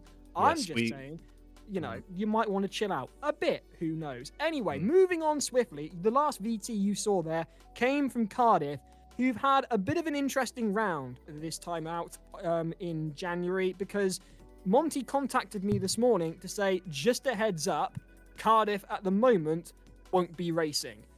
That was an interesting call to wake up to, I must say. It turned out that Cardiff had kind of left Aaron to pick up the pieces. Bear in mind, there is a team, and there is no I in team, I grant you, but there should be more than one I in the team. And Aaron Farmer, who's somewhat known in Formula Student circles, is a decent driver, a lovely chap, is in his final year and has got exams on at the moment. We appreciate that it is exam season, and as a result, not every team could submit content for the sim racing news, and we appreciate that. And thank you to those that did manage stuff and to those that apologised. Don't worry, we totally get it. Having said that, if you've committed to the team, kind of help your team out. All of a sudden, Aaron found himself having to drive this round unexpectedly. Did put the laps in, but Monty explained to me this morning that the rule book specifically states that you need to do 5 consecutive laps within 107% of the fastest lap time set during practice. And Cardiff did do 5 laps within 107%.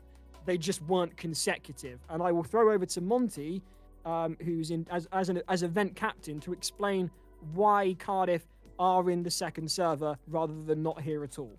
Yeah, so as Giles says there, that is one of the rules. That's the pre-qualifying server, which all teams have to do before they turn up to the race. This is our way of being able to judge that drivers have done sufficient practice. They're not going to be a liability on the track.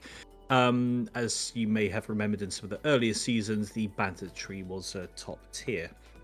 So yes, by the law of the letter, Cardiff had not done 5 consecutive laps. Cardiff did, however, reach out specifically to the committee to say we appreciate we haven't done exactly per what the letter of the rules say. Could you reconsider blah blah blah blah blah blah blah blah. So we had an emergency committee meeting this afternoon. We were able to evidence that Aaron had done 140 laps of practice on the server.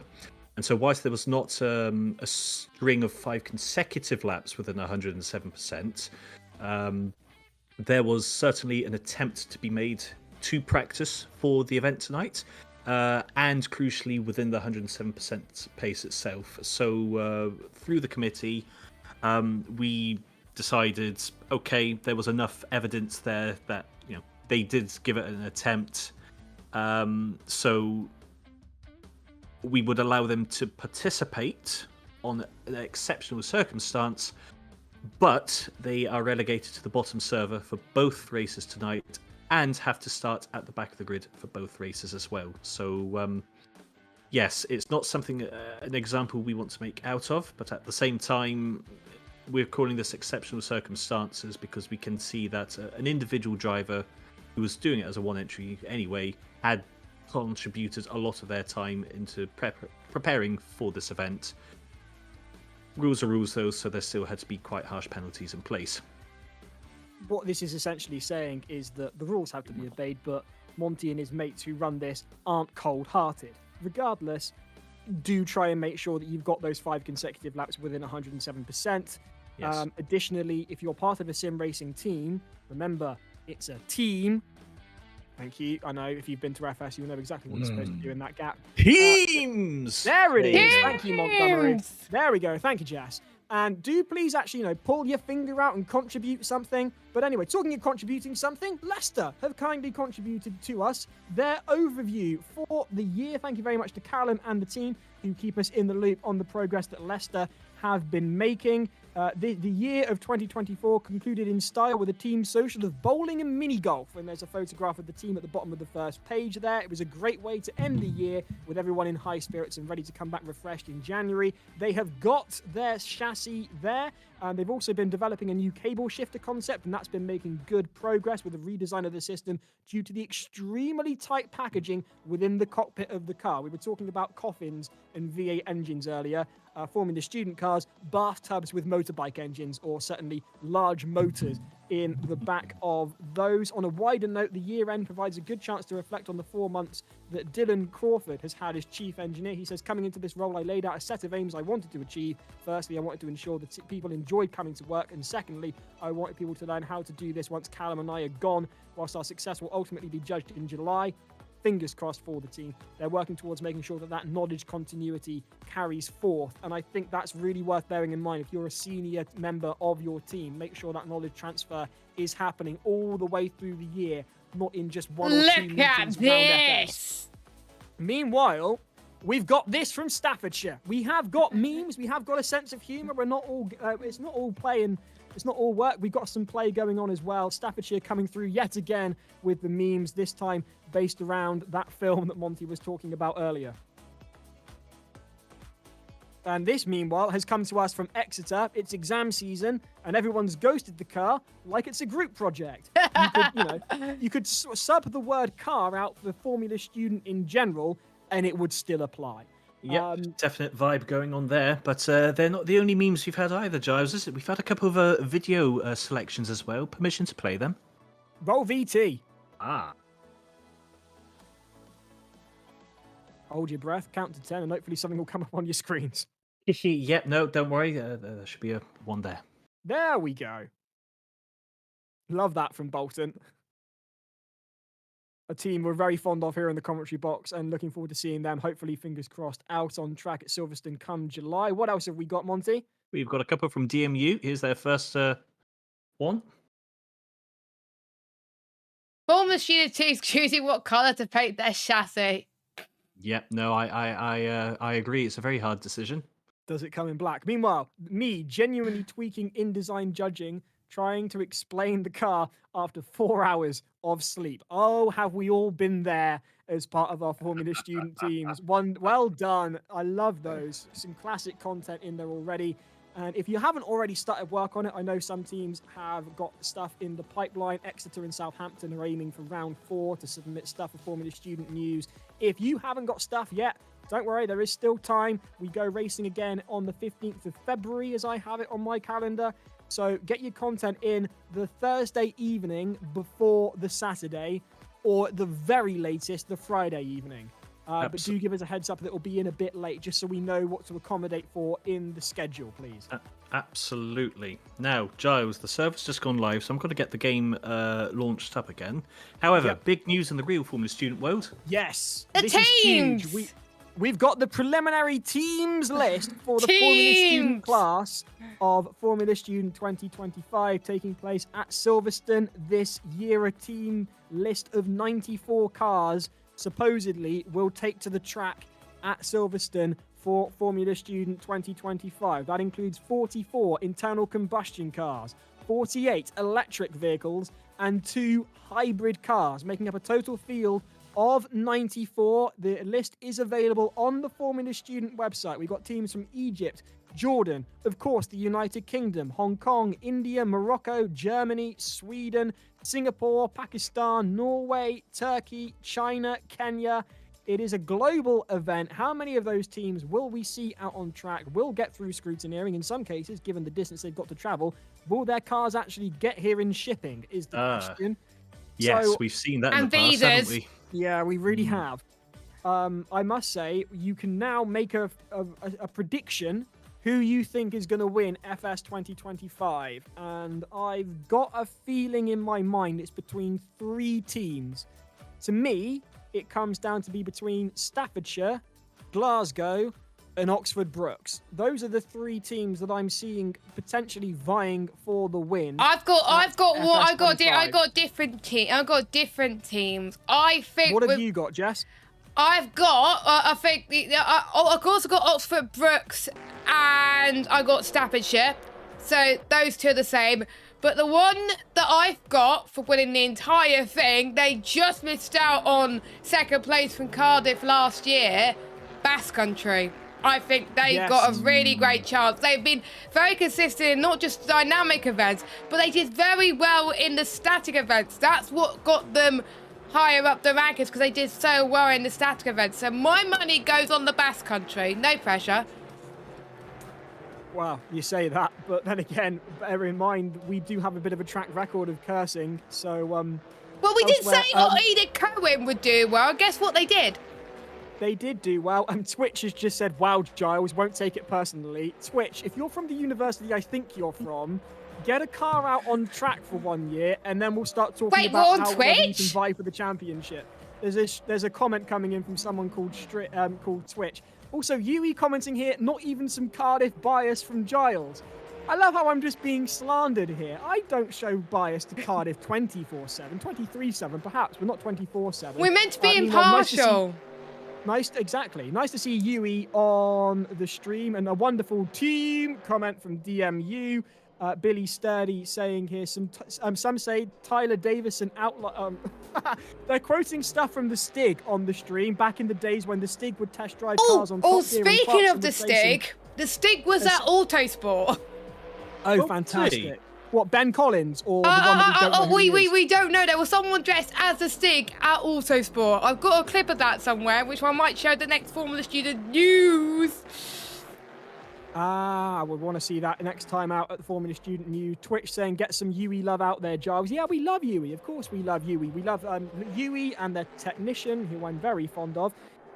Meanwhile, York replying, he's not the Stig. He's the Stig's Yorkshire cousin. And according to Billy Sturdy, some say Tyler Davison's outline of his nipple is shaped like the Nürburgring. Oh, no. I'm going to get taken down on one of my social medias at this, right? Do me a favour and please keep your comments coming in, because these are just class. The more creative the Stig ones get, the better. Top Hat Tyler talking is of racing today. Talking of television, if you haven't already written to Guy Martin to get him to come Oh, to... yes. Oh dear, what's gone on there for Glasgow? That was a rather massive impact and a sideways slam into the Armco. If you haven't written to Guy Martin, please do. You can get in touch with Guy Martin. Southampton had a conversation with him at the Engineering Expo at Birmingham in September last year. And he seemed quite interested in forming a student, and we'd love to have Guy Martin there as a guest of honour We do. at FS 2025. Some of us have already messaged his team. If you could get onto his website and contact him and just invite him, the more of you that do it, the more his inbox gets full of Formula Student, the more they can't ignore us. So please do get in contact with him. Elsewhere on the on the stream, Yui talking about our favourite technician. Gotta love a bit of Lee. Meanwhile, Lightning Luke 5 just says, oh God. I don't know what he's saying oh God about, but meanwhile, also got to do a shout out to Charlie Pope. I'm reliably informed that Charlie's watching. He's asking, do I have a sim racing setup? No, I don't, Charlie. Those that can do, and those that can't talk about it. Jess does have it, which is why Jess commentates on this series, because she knows what she's talking about. I do. I just gabble, and hopefully that some of it makes sense. And speaking of sim racing, massive shout out to our sponsor, Williams Esports. They had the F1 Sim Racing Championship this week. they've just got their first ever win in the F1 Sim Racing Championship bravo, ever. Williams Esports. Yeah, That's so a big fantastic shout stuff. out to I don't know if their drivers watch this, but massive shout out to the team, massive shout out to Ismail Fassi that won the first ever race of the championship. They had done 4 races, scored consistently, and guess what? Ismail Fassi is leading the championship, and Williams Esports are P2 in the standings. Come on, Williams, get up there and go to the top. Our Nicely title done. partners. Our title partners in this series, we're always very grateful to Williams Esports, and obviously we're also very grateful to JJ Racing and Emperor Servers, not to mention High Viz Media as well, that make this event possible every month. Huge thank you to all our partners in FS Sim Racing. We're about to go racing again here at Watkins Glen for the second time tonight. It is round 3 of the Formula Student Sim Racing Series. Can Vigo make it 2 for 2? We're about to find out. Moments away from heading out onto the grid. Plenty of comments coming in. Apparently, Top Hat Tyler has a whole wardrobe of just top hats. That wouldn't surprise me. I That wouldn't can't surprise lie. me at all. Giles, can yes? I just say something? I'm just looking at the grid. I feel like we're in Noah's Ark at the moment because I see a pair of York cars. I see Yes. a pair of Hertfordshire cars, Oh! and I also see a pair of York, Hertfordshire, and Glasgow cars. Oh, Glasgow B in the top server. That's what we like to see. And we And got look who's Mid on Scottish. pole. York Wow. A. York A have qualified in pole for the second race tonight at Watkins Glen, with Vigo relegated as a result to second. Top hat. Hull A. Yeah, top hat It's Top Tyler. Tyler in third. That's my money for the win, holiday, I think. It might be mine as well. Queen Mary are in 4th. Southampton are having to settle for 5th in their Bonnie Blue livery. Queen's University Belfast are in 6th. Yes, I'm making use of that joke a fair bit. University of Glasgow Racing A team are in 7th. York B are in 8th. Meanwhile, Hertfordshire's A team back in the top server and back in the top 10. This time just a bit further down in 9th. And their B team are side by side with them in 10th. Aberdeen and McScottish are in 11th. Bolton are in 12th. University of Glasgow Racing B team are in 13th. In 14th, it's University College Dublin. They're a way back off where they were in the last race. De Montfort are in 15th. Glasgow In 16th, Caledonian. It's Glasgow Caledonian. I love the livery, the numbering on that. Very retro, very nice. Welcome to the top server for the first time as well, guys. Let's go. Wonderful stuff for the Glaswegian team. Glasgow Caledonian in 16th. In 17th, it's Florence, all the way from Italy. Redbird, EVRT from Hong Kong in 18th. Staffordshire will have to settle for the back row in 19th. And King's College have we London. got a 20th car here, Monty? There should be a 20th car. They have not appeared yet. I did so see I King's am College just having a London look at the somewhere. list. There they King's are. College London. Ah, there they are. They've just... Ah, they're in the pits. What's going on? It's a pit lane. So Connection. they should be 20th. Well, potentially, they should be 20th on the grid. So, we'll wait and see if they turn up. Maybe they're just doing last-minute checks. We do still have like 2 minutes to go. But, Yeah. yes, we'll keep an eye on that one. They should be rounding up the grid.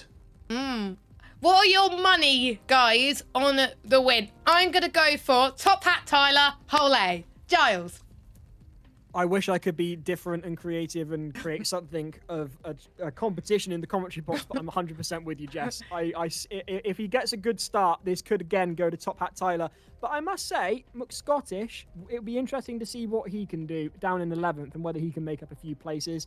Depends on who's running their jokers, as 25 minutes are on the clock for racing. We're moments away for the second race of the night here at Watkins Glen. Here comes the helicopter shot over the start-finish straight. Remember, they carry a great deal of speed down the start into turn 1. That right-hander, that kicker, are out to the right, not far off being 90 degrees. These cars understeer like crazy. Expect some first lap carnage, some first turn drama for the first corner of the race.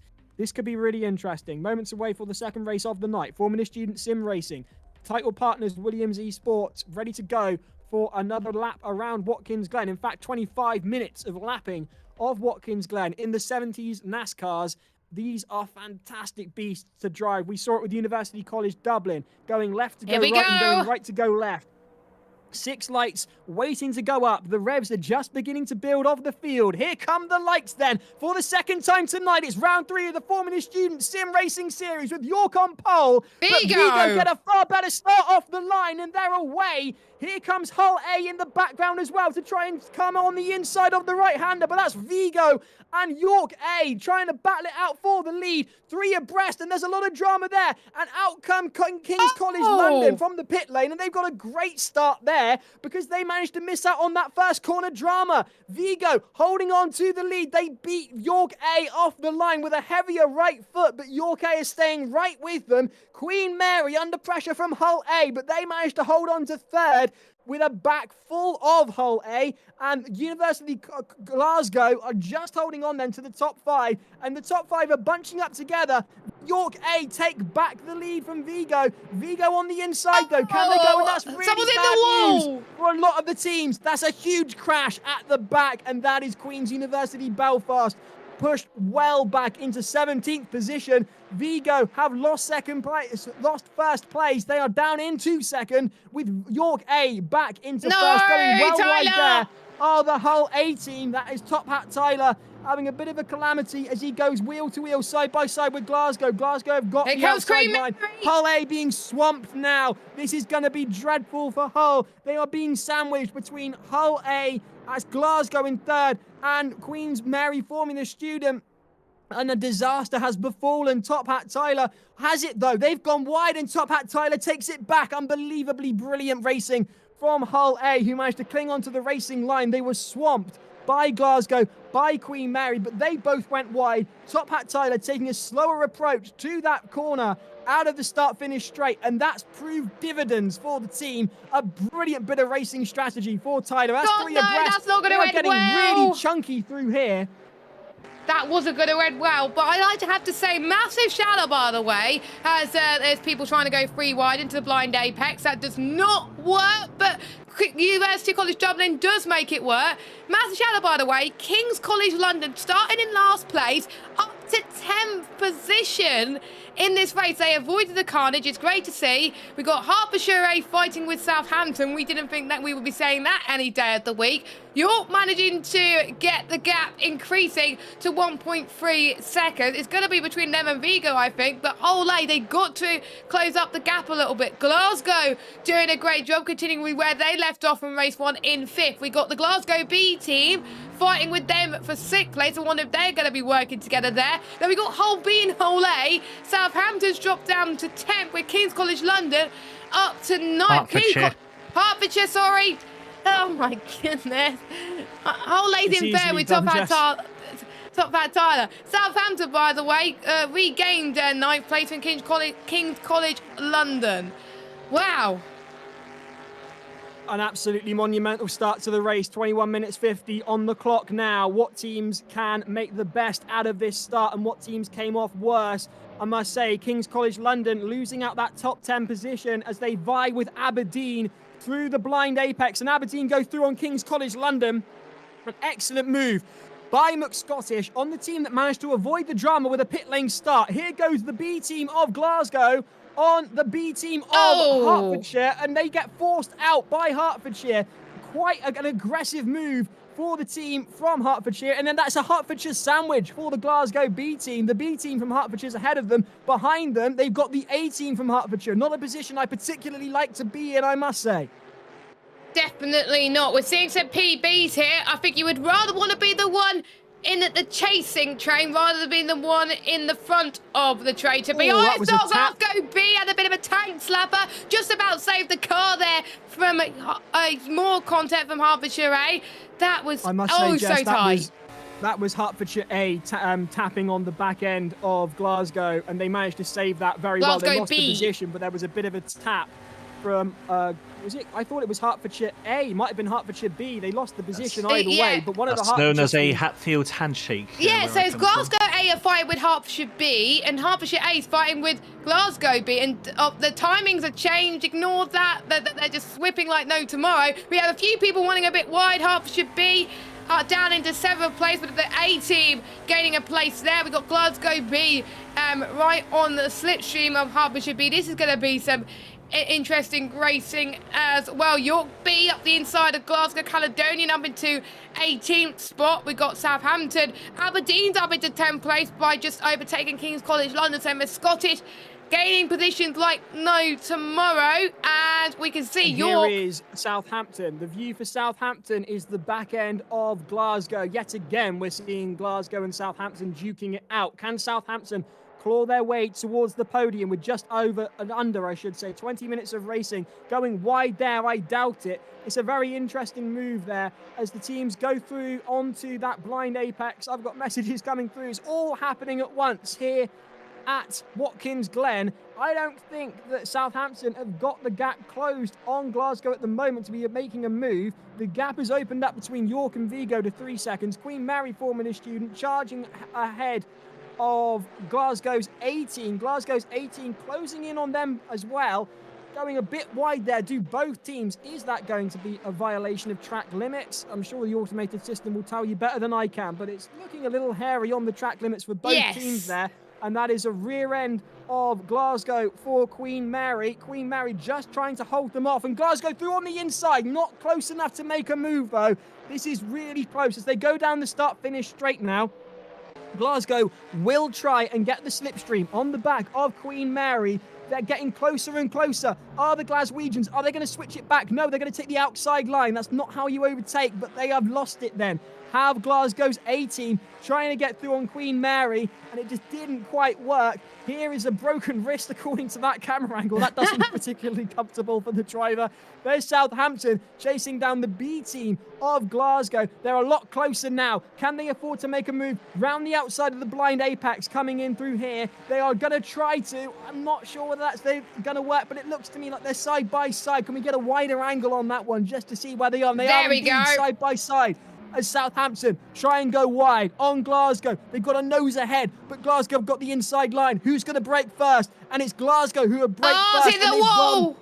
They've hit the wall, Giles. They look like they were in the wall, but they have just about held on. But that does allow Southampton to go through. They break late. They disappeared behind the wall in that shot. There was brake smoke going up. We thought they'd lost it. It just looked like to me that Glasgow got outbraked by Southampton. Southampton breaking later, making that work, and they are now up into 8th position. But Aberdeen are having a look there, and they've got King's College London right up their chaff as well. This is a very close thing between 8th, 9th, 10th, and 11th. Yeah, but it's very tight as well. We saw that in the last race where we saw a lot of battles for the midfield positions, and it was hard for us to keep up at times as King's College London send the fastest lap of the race so far, and they're fighting with Scottish. Banging wheels once more as they go through towards the S's then. Now towards this long straight coming up now as we're seeing more cars trying to gain as much points as they possibly can. Glasgow B, bit of contact with Scottish as the Scottish rivalry is definitely showing here in the round 3 of Formula Student Sim Racing Series.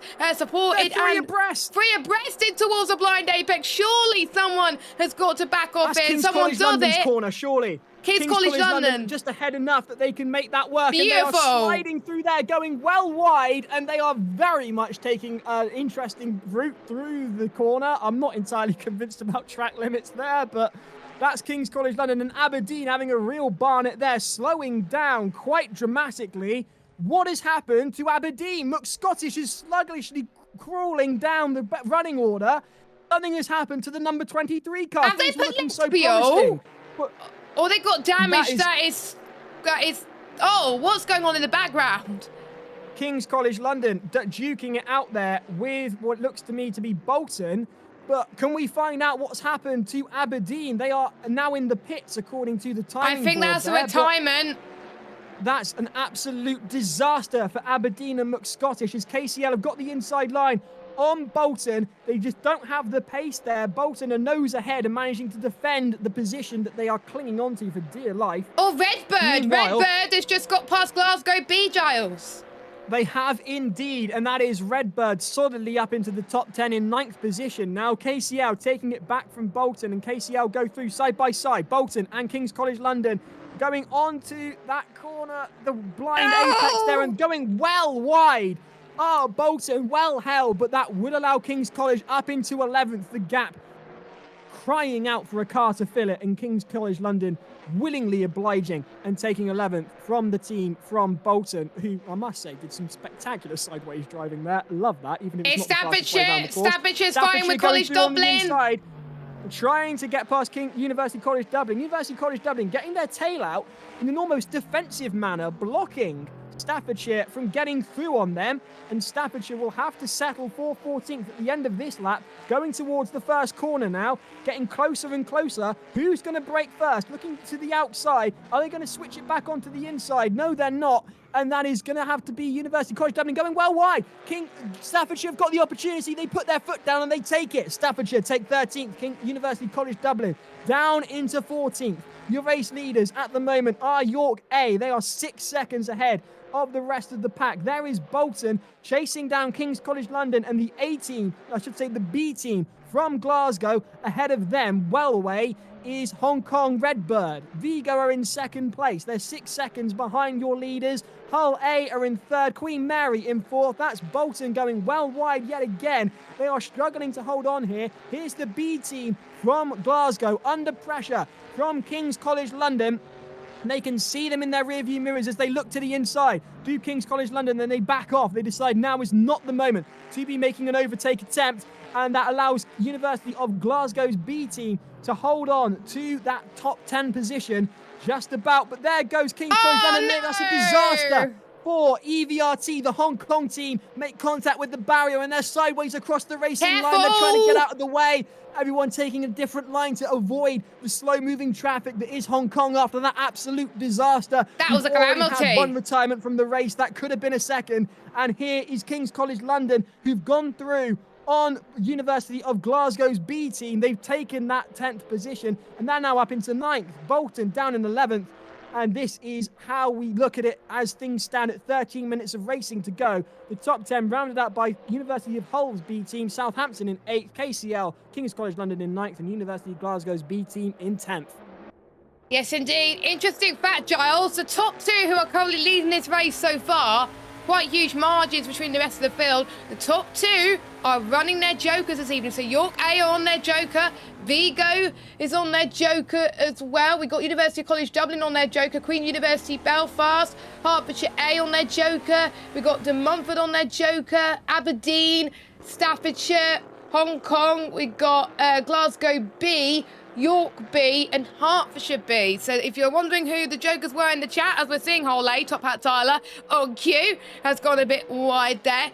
Interestingly enough, I'm looking at University College Dublin's joker choices. Of course, you have 2 joker choices for the season. They've already used up 2 of their jokers for the season, so they can't use any more. As Bolton has got having a nice battle with Glasgow B, Giles. Absolutely spectacular stuff yet again. It's Glasgow and Hull B. Glasgow B and then Bolton. Who are we with? Southampton all of a sudden now. Yeah, it's changing. It's changing. It was the timings. It was Bolton and Glasgow B. Southampton going on the inside, outbreaking Hertfordshire's B team, and Southampton are up into 7th position. Meanwhile, here's the B team from Glasgow, trying to go through on Bolton, trying to repeat the move that Southampton just pulled off spectacularly. They can't make it work well enough, though, and Bolton managed to cling on to 10th position, but University of Glasgow's B team are staying with them. I've also got some confirmation from McScottish. His engine blew up, unreliably informed. So that's a disaster for the team from Aberdeen. But Scottish. He says, I don't know what happened, my engine blew up. Elsewhere, Glasgow piling on the pressure on Bolton. Here's York B, meanwhile, back down in 15th position. University College Dublin ahead of them. Behind them, it's the Hong Kong team. They're running with their joker. This result will not be what they wanted when running with their joker. They ended up in the wall just now. They're going to try and recover with 11 minutes to go, but I don't think that's going to be enough time. That's not going to be enough time at all. And don't forget, though, most of the teams have got 1 joker left to use for the season. Some people haven't even used their jokers at all. So for the Hong Kong team, they've got plenty of opportunities to use their jokers for the rest of the season. And hopefully they can bounce back, as we've got Southampton really trying to defend from Whole A of Hertfordshire A at the moment. Oh, I'm still getting confused with the teams. It's absolutely incredible. I'm loving the sound of these engines with the NASCAR as well. I've only started to get into NASCAR over last year as well, and honestly, they sound amazing. I do prefer these cars to the cars that you get today in 2024, 2025. It's just insane. College Dublin, by the way, passed York B up to 40. Bolton and King's College London, side by side. Who's going to make that work? Into the S's, headed towards the start-finish straight. It's King's College London on the back end of Bolton and University of Glasgow B team lurking in the background.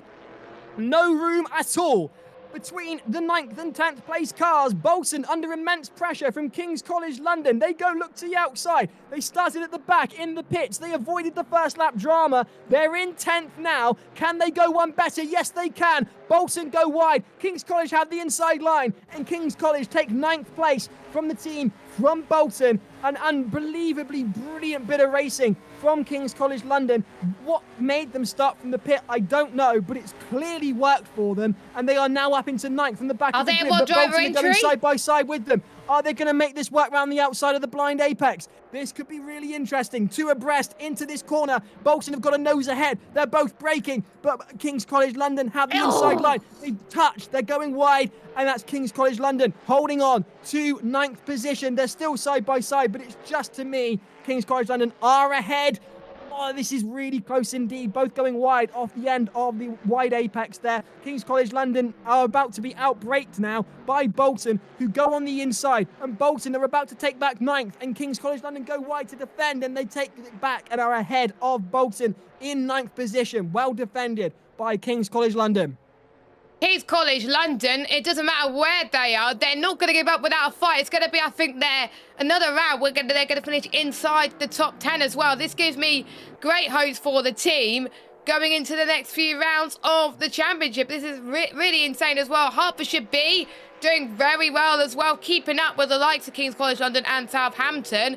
So I have to say, these new teams that we're not expected to see in the top server, they're definitely overperforming as well. And the driver from York A team, by the way, Joel, it's only his 2nd race in the Formula Student Sim Racing Series, and he is leading. He got very unlucky, by the way, in Charlotte, where he had nowhere to go and got caught up in the pile-up. This time he's having no such troubles as we're seeing Bolton. This is spectacular racing from King's College London. They're getting the tail out to defend against an advancing Bolton. There's not a lot of room to go. We've got 7.5 minutes of racing, and I really do want to see what's going on in the second server, but it's so close for the 9th position here at Watkins Glen. It's race 2 of round 3 for the Formula Student Sim Racing Series. Bolton versus King's College London. King's College London in 9th position, getting their tail out to defend against an advancing Bolton, who are on the drive of their life to take back the 9th position. They cross the lines to complete another lap. In towards the right-hander they go.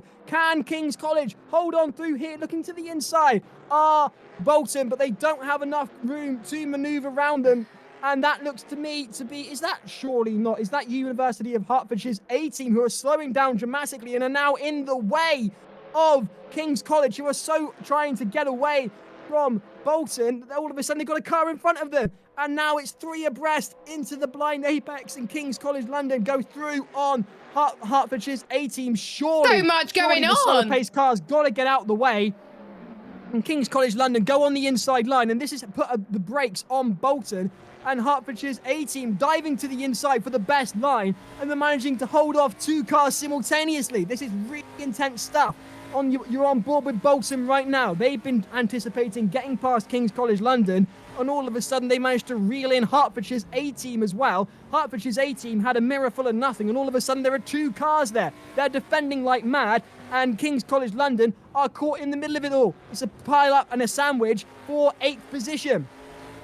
Yeah, this is sensational stuff as well, and I'm sorry we can't go through server 2 yet, because this is like, I think even server 2 are having some crazy races at the moment, but server 1, battle for 9th place. We've got, this tight for King's College London. I think King's College London are losing the back end of Hertfordshire's A team, and Bolton are reeling them in. Monty, what have you got? I'm just going to interfere quickly in case James is here. We do have the live stream of server 2 up in the top right corner of the live stream as well. So enjoy what's going on there. As you can see, it's chaotic as it is here in server 1 as King's College London go for another move. Here they go. King's College London weaving round the inside and the outside of the team from Hertfordshire. They're 18. They've got the inside line, but it looks to me surely that King's College London have the pace. They do. They've got too much of it as they go sideways and through. Go, Bolton, and they take it. Bolton have taken 9th position. King's College London forced well wide, and that is Bolton up into 9th. King's College in 10th, and University of Hertfordshire sweating like a pig. That's a new saying, Giles, I have to say. Sweating like a pig. They're not Very certain they get sweaty in hot weather. King's College London reeling in Bolton now. Bolton have lost the back end of Hertfordshire. And here comes King's College London side by side into turn 1. Bolton have got the inside line, but King's College London are carrying the speed. Can they get the switch back? They touch, and King's College London are forced wide. Bolton have held on to it, but King's College London come back on ahead of them. They've gained a position. Will they get it back? Bolton have got the inside line here, but King's College London are in no mood to give the position back, and King's College London are back up into 9th. And this paint swapping has allowed Hertfordshire to get away. Hertfordshire is increasing the gap by about 2 seconds, so that's great to see. But that's not good for King's College London. Bolton trying to go up the inside of this really tight apex, but that's not going to do any world of good.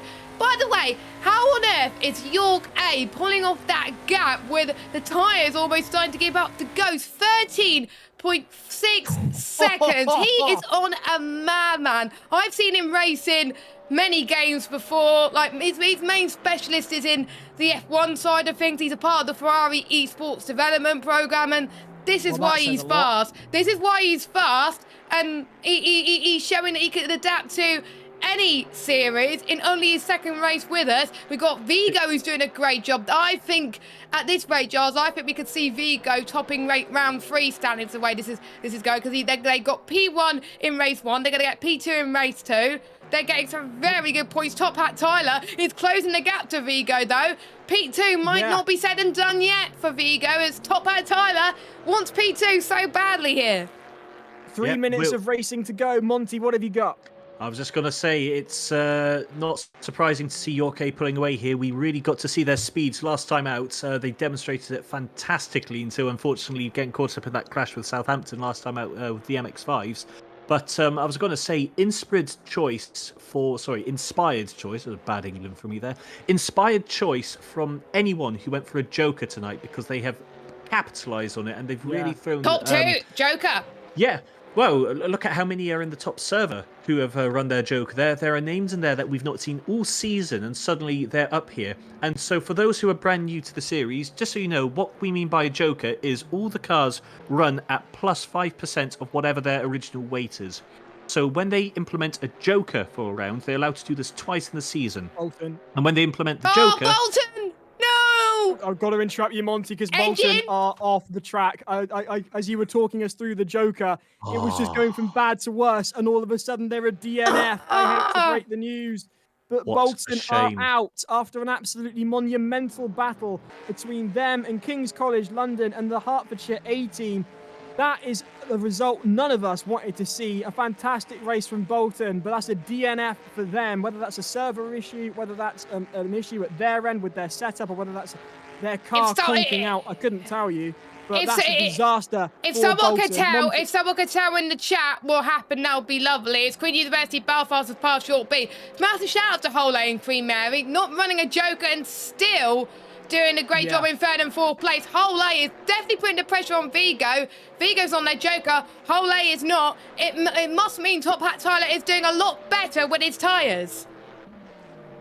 Monty, just quickly, the difference between a Joker. Finish that off for us, would you? Yes. Thank you, guys. Sorry for missing that one out with Bolton. Yeah, so when someone implements a Joker, they can do this twice in the season. What they're doing is reducing that 5% ballast, which we're running on all the cars, so they're back at their original weight. I'm not at all surprised to see so many teams are using it tonight, because these cars are the heaviest of the series. They're over 2 tons, so 5% of 2 tons is going to have a much bigger effect than 5% from, let's say, a 700-kilo car. So, 5%, you're losing... That's 100 kilos easily of weight off these cars tonight. So it's having a huge difference. And the gap's still increasing between New York A and second. In the time that we've been talking, the gap between York It's in a A league of and his own. Vigo has League of his own. opened up from 13 to 16 seconds. That's an increase of 3 seconds, just under 30 seconds on the clock. There are your second place team. That is in the Dodge Challenger. That is Vigo. In third, it's Top Hat Olé, Tyler. look at that! An impeccable drive from Tyler as Vigo lock up. It's not over yet. We could be seeing a last lap charge from Top Hat Tyler for Hull. He's not running the Joker. Vigo is, and yet Vigo are in Tyler's sights. We could see a last lap battle for the second position of this race. So do stick with us. Queen Mary in fourth. University of Glasgow A in fifth. Southampton in sixth. University of Hertfordshire's B team in seventh. Hertfordshire's A team in eighth. In ninth, it's KCL. And in 10th, it's Staffordshire. York A going away with it. There is no stopping them. The line is beckoning. Only a few more corners to go before the checkered flag for York A, a member of the Ferrari Esports Development Programme.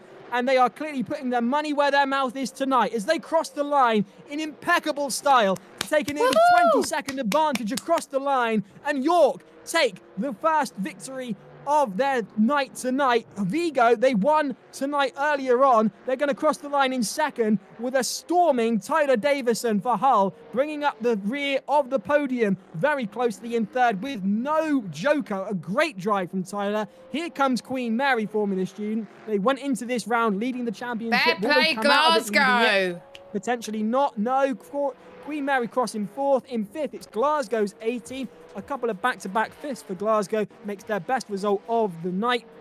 The season, I should say. Thank you. Southampton cross in sixth. In seventh, it is the University of Hertfordshire's B team. And Monty will be very, very pleased with that. King's College London cross the line in eighth. Staffordshire take ninth. And meanwhile, we've got Hertfordshire's A team having crossed the line. Oh, hello. What on earth? What's going on there? Have they crossed the line yet? No, they No, haven't. they haven't. Oh, That's no. Florence having an absolute disaster yards from the line, and they can't turn it round. Careful, And this they could allow got the Hong Kong Redbird. team to go through on them. And Hong Kong do. They make a final quick position up on them. And that's an absolute disaster for Florence, who've dropped down into 14th. What on earth happened there? Oh, no. By the way, I think we drama for the Italians. I do wonder whether they thought the line was earlier than it actually was. I think and they started did. doing celebratory donuts before actually crossing the line.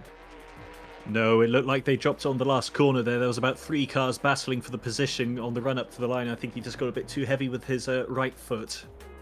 Still made for a good spectacle, didn't it? It did. It was, honestly, I think one of the rounds of the season so far. Majority of the time it was clean. The start of the race, maybe not so much. But all in honesty, you could go side by side in corners that you would not expect. No, this just impeccable. It's just amazing. I mean, this is why I was looking forward to Watkins Glen, and it delivers. So I would like to see more racing Watkins Glen, please. Thank you very much. Hopefully we should hear from our race winner very, very soon.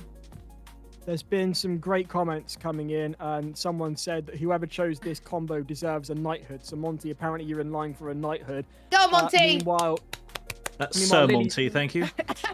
Well, there you go. Lily May saying the man, the myth, the legend, Top Hat Tyler, the GOAT. SM9406 says first ever FS race for Staffordshire's driver. And he's gone from 19th to 9th. Really great stuff there. And he clearly wants me to shout out Esco for Staffordshire because he's commenting it. So well done to the driver from Staffordshire for their first ever race and making up 10 positions.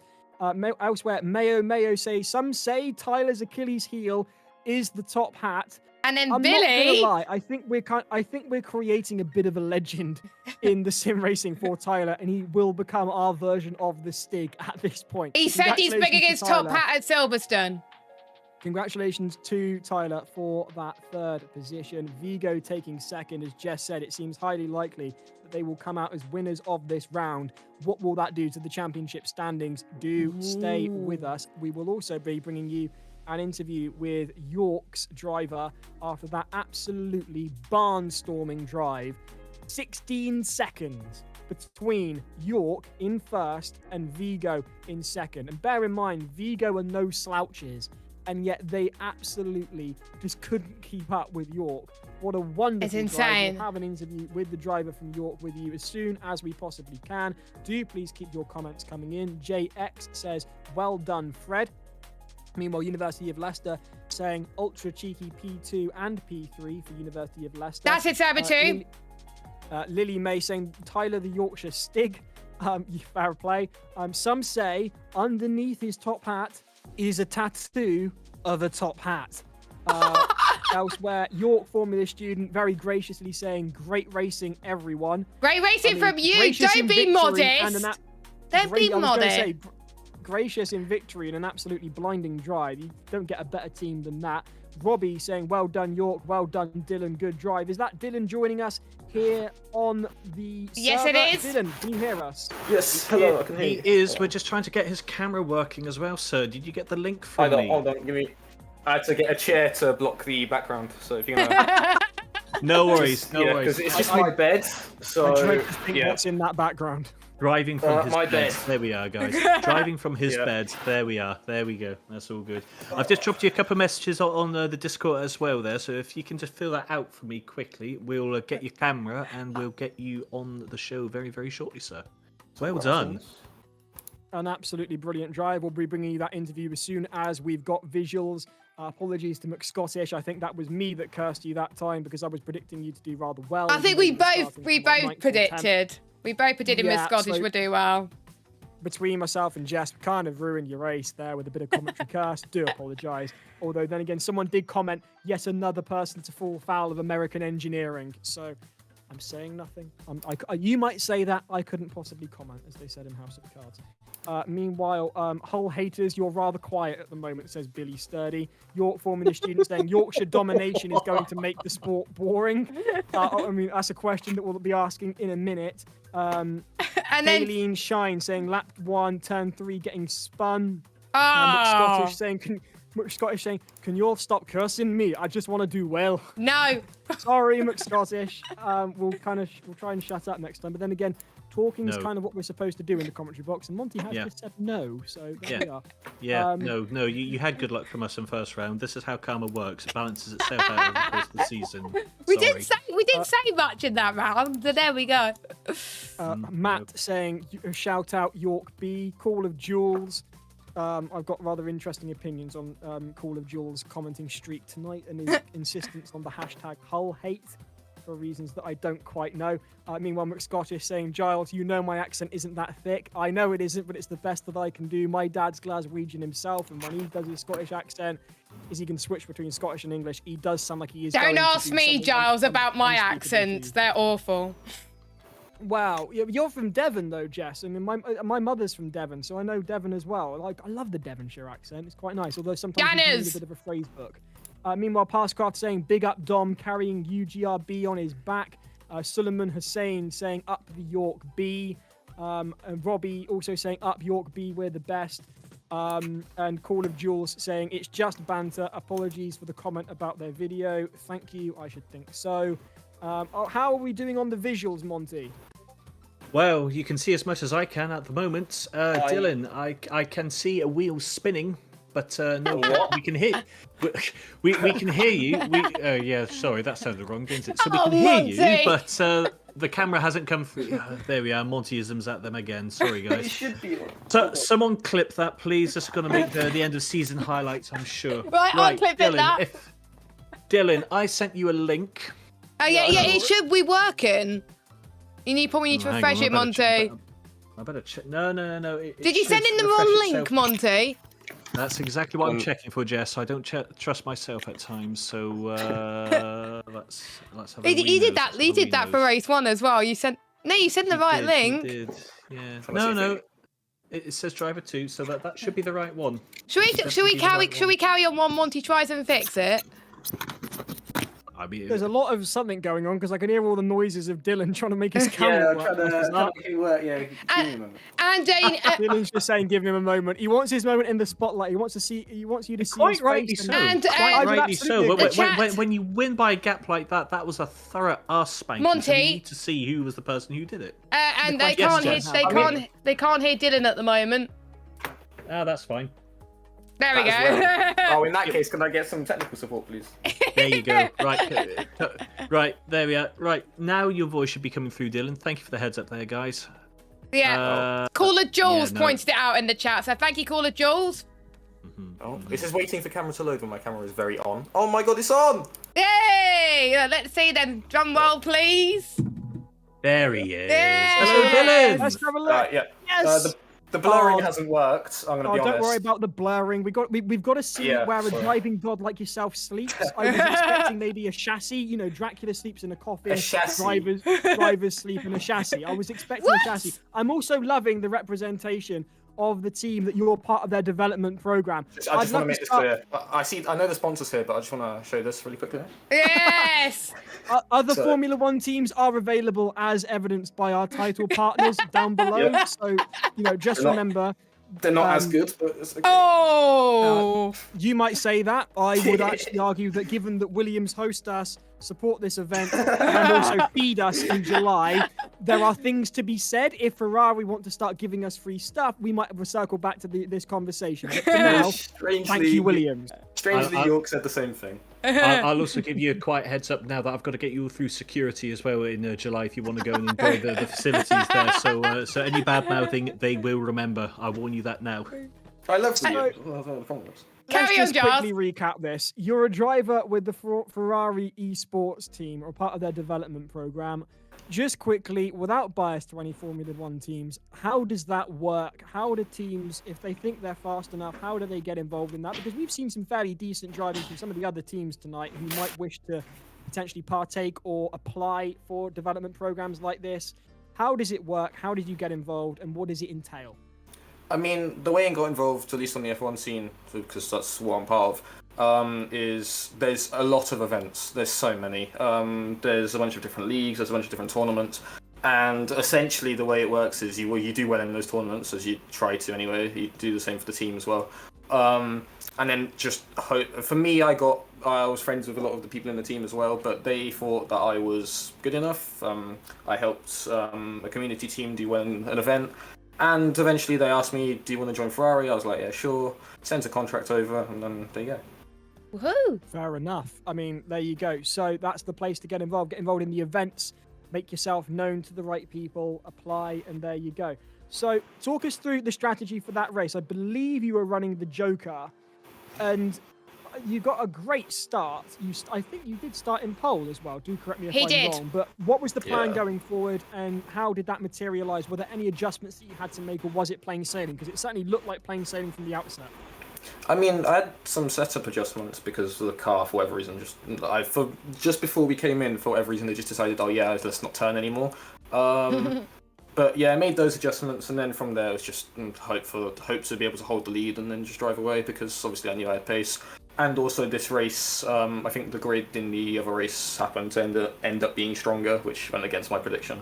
At least judging by the qualifying times. But yeah, as a whole, it was pretty plain sailing, to be honest. I didn't really have to push too much. I was just trying to look after the tyres, which I did better than whenever I did in practice.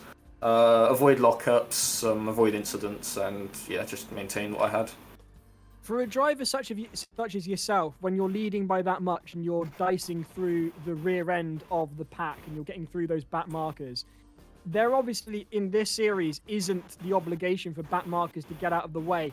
How do you navigate that? Make friends with the grids probably is a good start, in case they ever find you. Yeah, some of them let me go, other ones I couldn't really tell.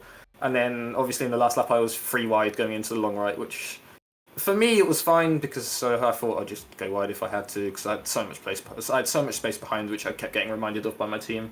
But yeah, I mean, it's just as a whole it felt natural, really. So can I confirm then that you've got someone in your ear, as drivers do in most motorsport series, giving you helps, tips, all that sort of stuff? Yeah, just a lot of information, a few tips, a few laughs as well in that race. I think there wasn't really much to talk about in terms of the actual race itself. Just looking at where your B was and counting down the laps when I ended up catching the train in front of me, and the train of like 4 or 5 people fighting, which I didn't really expect to see going through the last sector on the second last lap.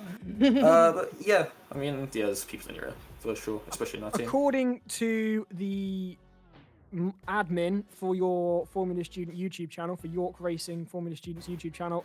York are about to dominate the rest of the series and make it boring. Is that the case? I mean, it depends how good the next track combination is and the next car combination is. I don't know, let's hope so.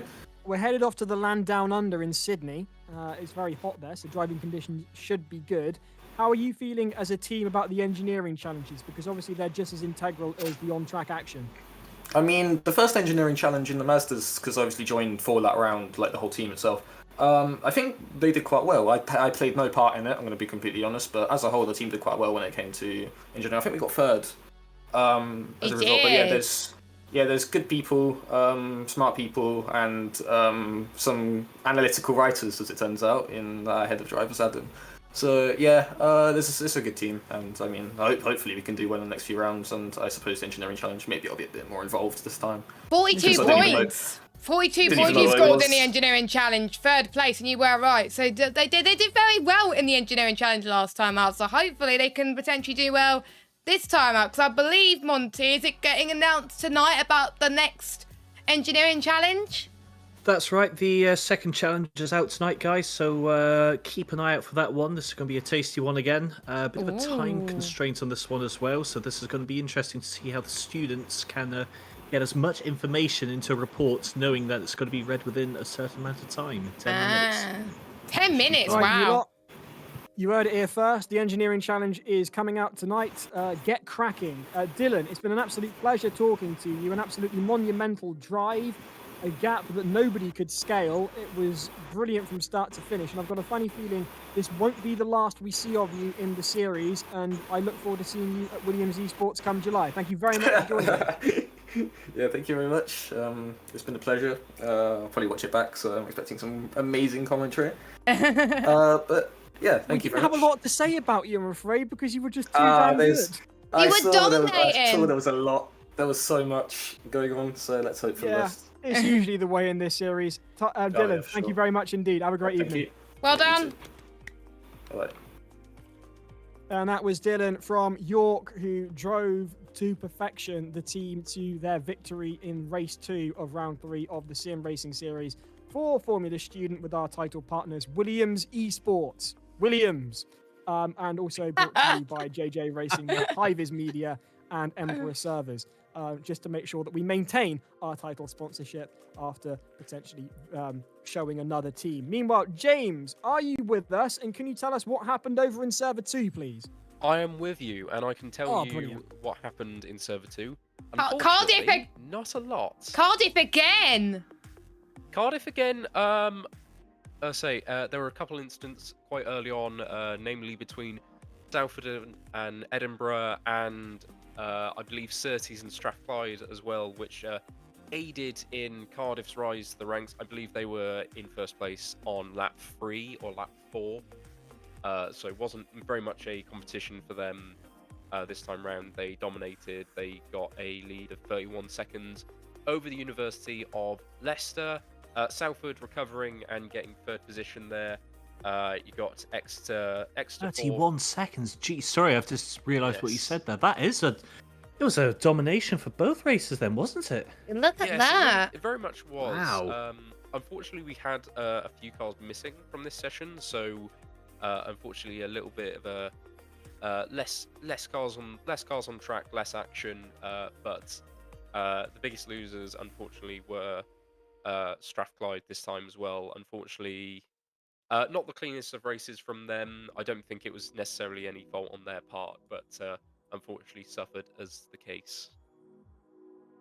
That's a really interesting set of results and an absolutely monumental gap between first and second. But I should imagine that the University of Leicester will be equally pleased with second place, as Cardiff will be with first, with the limitations that they were facing. We talked about it in the Formula Student News.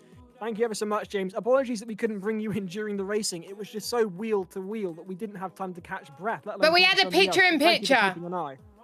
Yes, so say no worries, no harm done. Of course, only my feelings hurt. It's okay. Aww. Although I will correct myself earlier. I said 7.5 litre V8 engines. No, they're 7 litres. As corrected in the chat earlier on. I Yes. think, James, well, once you get to that kind of territory, you should be measuring them in acres, not liters anyway, so... Well, He's got a handsome voice and he's a man of details. What more could you want? I mean, James, are you single? Could we give you a shout out? If anybody's looking to date a man with a nice voice who likes the details, then James is your guy. Well, let's see. I've got long hair. I've got a handsome voice, and I love my cars. So any ladies want to hit me up in the comments, they can do. There we go. If you like a long-haired petrol head who's into the details and has a nice voice, then get in touch and we'll put you with James. Not Monty, the other James. I'm very picky. Although then again, if you're interested in Monty as well, I think he's available. Moving on, Giles. Oh, that's another thing to put in the highlights. Cheers, James. We'll catch you next month. Have a good one. Shall we go and speak about the provisional results on that? Yes. Oh my Now, God. I am expecting Monty Vigo to walk away with this one. Is that what we're expecting? Yes. Is that what we're expecting, guys? Yeah, 'cause they got a first and a second, so why not?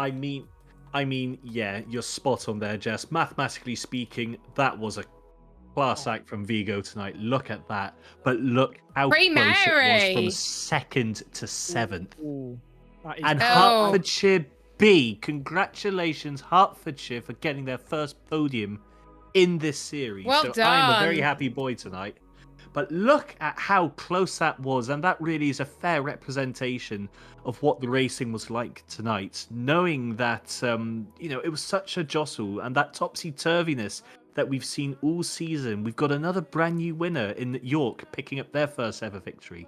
Congratulations to them as well. And with first repeat winner. Look, yes, our first repeat winner. That was brilliant.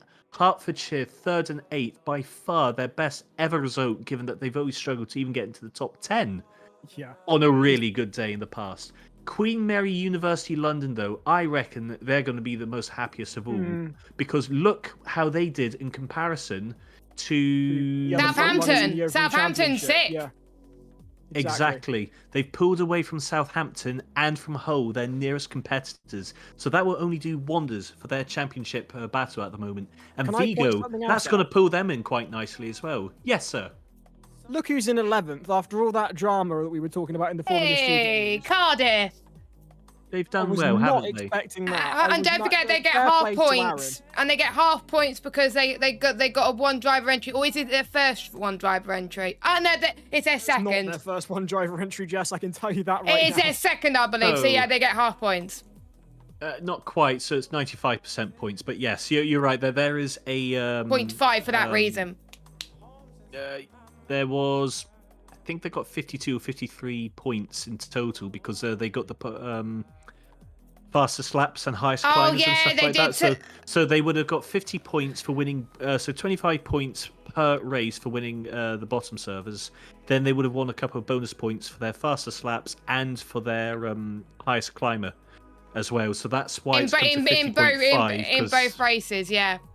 Yes, exactly, correct. But half a point can make all the difference. We'll take it, I must say. Absolutely. Meanwhile, University of Leicester and De Montfort clearly having a bit of rivalry going on in the chat. Leicester asking, "Where's De Montfort?" And can we get the next page, maybe? Have we got another page? Yeah, sure. Let's go down. There we are. There we go. 21st. There you It's go. De Montfort in 21st. So there's your answer, Leicester. Meanwhile, Glasgow Caledonian, a fairly decent showing for Glasgow Caledonian. Yeah. They made their first appearance in the top server tonight, so fair play to them with a haul of 34 points. Sheffield Hallam are there in 23rd with 32. Glasgow's B team with 29. Not the worst result in the world for Glasgow's B team. They weren't winning, but they were definitely getting right into the mix of the action. They were. So I have fair to say, play to honourable them. mention for Glasgow B team and Sheffield Hallam, because we don't often see them in the top server either. So to see those two and Glasgow Caledonian all get a shot on the top server tonight, that was great to see. University of Surrey, they must have been doing all right in the second server because I don't recall seeing them tonight in the top server. So they're in 25th with 23.4 points. Sussex in 26th with 22 points. Strathclyde in 19th with 27 points. Harriet Watt 17. Other way around. Points.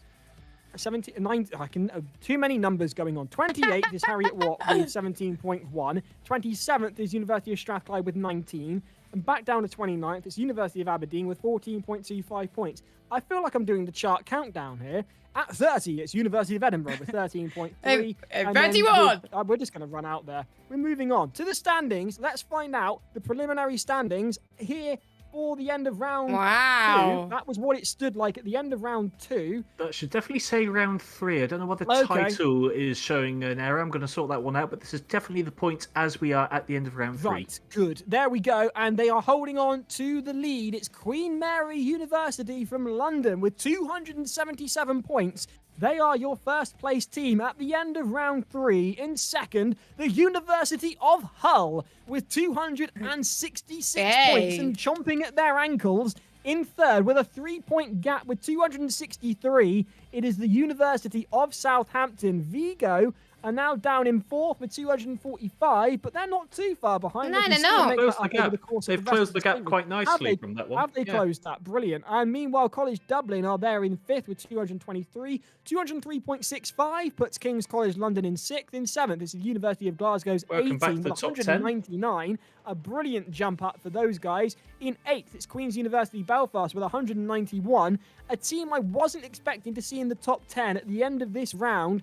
After all that drama, Cardiff University with 184.5. Fair play to Aaron Farmer there. Sterling drives in the bottom server for both races. And rounding out the top 10, it's a team that we're very fond of here in the commentary box with 184. It is the University of Bolton. I did see a few people from Bolton. You know, Monty, when we did those, when with that Williams Esports organised those fun races for the Formula Student teams, I raced against them in those fun races, and they're very fast. They are very fast. Did you? Yeah, so massive shout out to them because I saw them at Autosport and they were very lovely guys. So yeah, good on Bolton. I did see them there. So that rounds out the end of the third round of the Formula Student Sim Racing Series from your virtual commentary box. We've been racing tonight at the virtual Watkins Glen with those 70s NASCARs. You really just can't beat a V8 motor sometimes. And thank you ever so much for joining us, whether you've been just watching along at home, maybe it's your first time joining us, maybe you're a regular, whatever you have been, thank you for watching. We've been supported by Williams Esports, JJ Racing, High-Vis Media, and Emperor Servers. This has been the iMechie's Formula Student Sim Racing Series. We'll be back on the 15th of February from a virtual Sydney Motorsport Speedway. She's been Jess Ball. He's been He's Giles been Cosgrove. Monty. He's been And Giles. I have been Giles Cosgrove, and we will see you in February. Thank you ever so much for joining us. Good night. Good night.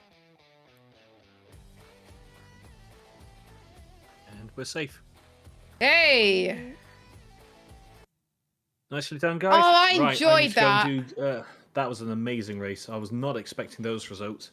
But Me I'm going to neither. have to hop very, very quickly and go and do the debrief now because we are half an hour late. Oh, are we? Yeah, I'm going to finish my sandwich and go home. I'm absolutely shattered after that. Not surprised. That was a busy one tonight. Well done, guys. I'm Great not fun. sure I was on it, to be honest. I kept getting tongue-tied. I'm really frustrated. No, you were on it tonight. You were on it tonight. You did well. Right. I appreciate that, Jess. Thank you. I just, you do it so regularly and you do it so well. That's my first commentary of the year, Giles. I have not done any commentary. Like the last commentary I did was this. Oh, fair enough. Okay. So yeah, cool. I was very rusty tonight, to be fair. Right, But guys, yeah, I've got to go and do the debrief. Have fun. Right, I'm gonna go. I'll see you guys in February if we don't speak until then, but I'm sure we will do. Yeah. Yeah, I've got to move to the UK now, so that's going to be my fun. Yeah, yeah.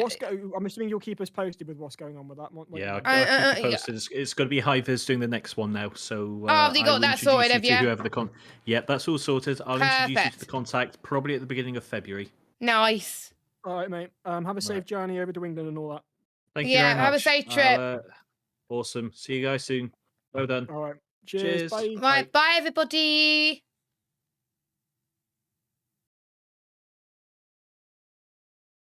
Right, hang on a minute. I haven't had chance to say hi to you properly yet.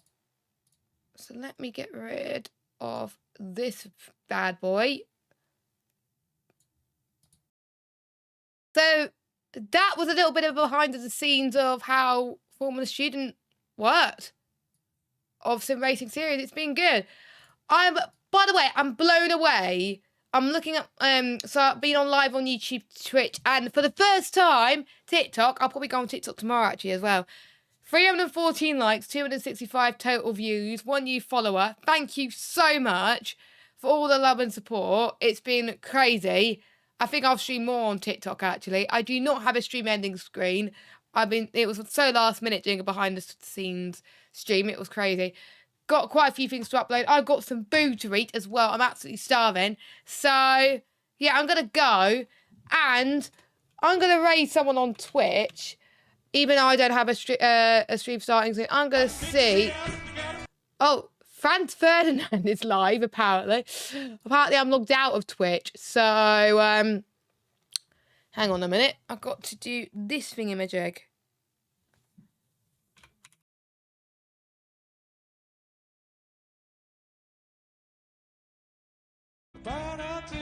Oh, shut up. Right. Oh, Artemis is... Oh... A few of my friends are actually streaming right now, but I don't know who to raid. I have no idea. I literally have no idea. I literally have no idea.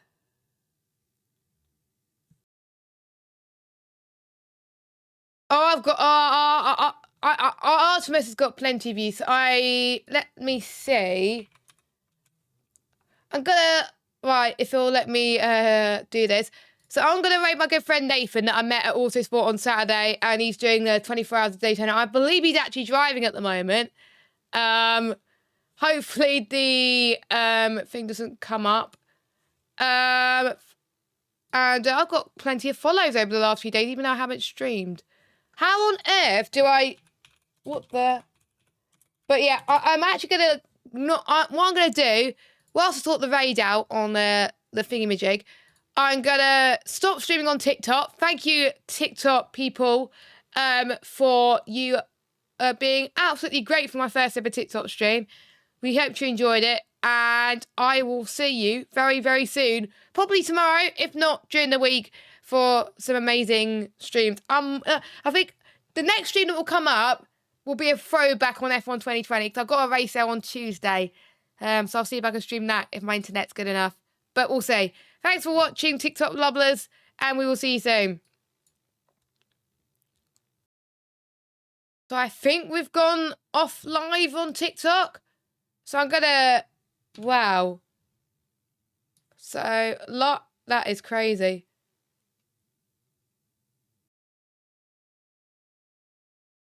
Alright, I've been live for quite a bit of it, but there we go.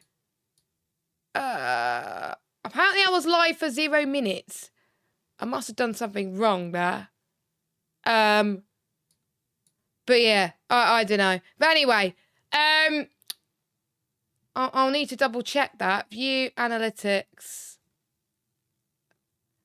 Oh, it did show it. It is good. Panic over. But yeah, thank you for those of you that are watching live on YouTube and Twitch. We hope you enjoyed it. I am going to rate my good friend Nathan. And if it will let me, that is. Come on. Twitch.tv/JessGames95.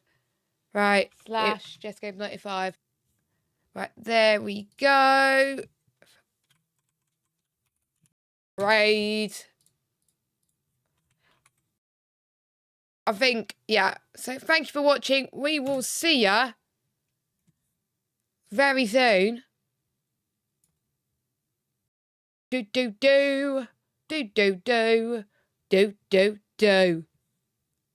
All right, we're going to raid now. Thank you for watching, and we will see you soon. Go left here, just go left here, just go left here. Start breaking, start breaking.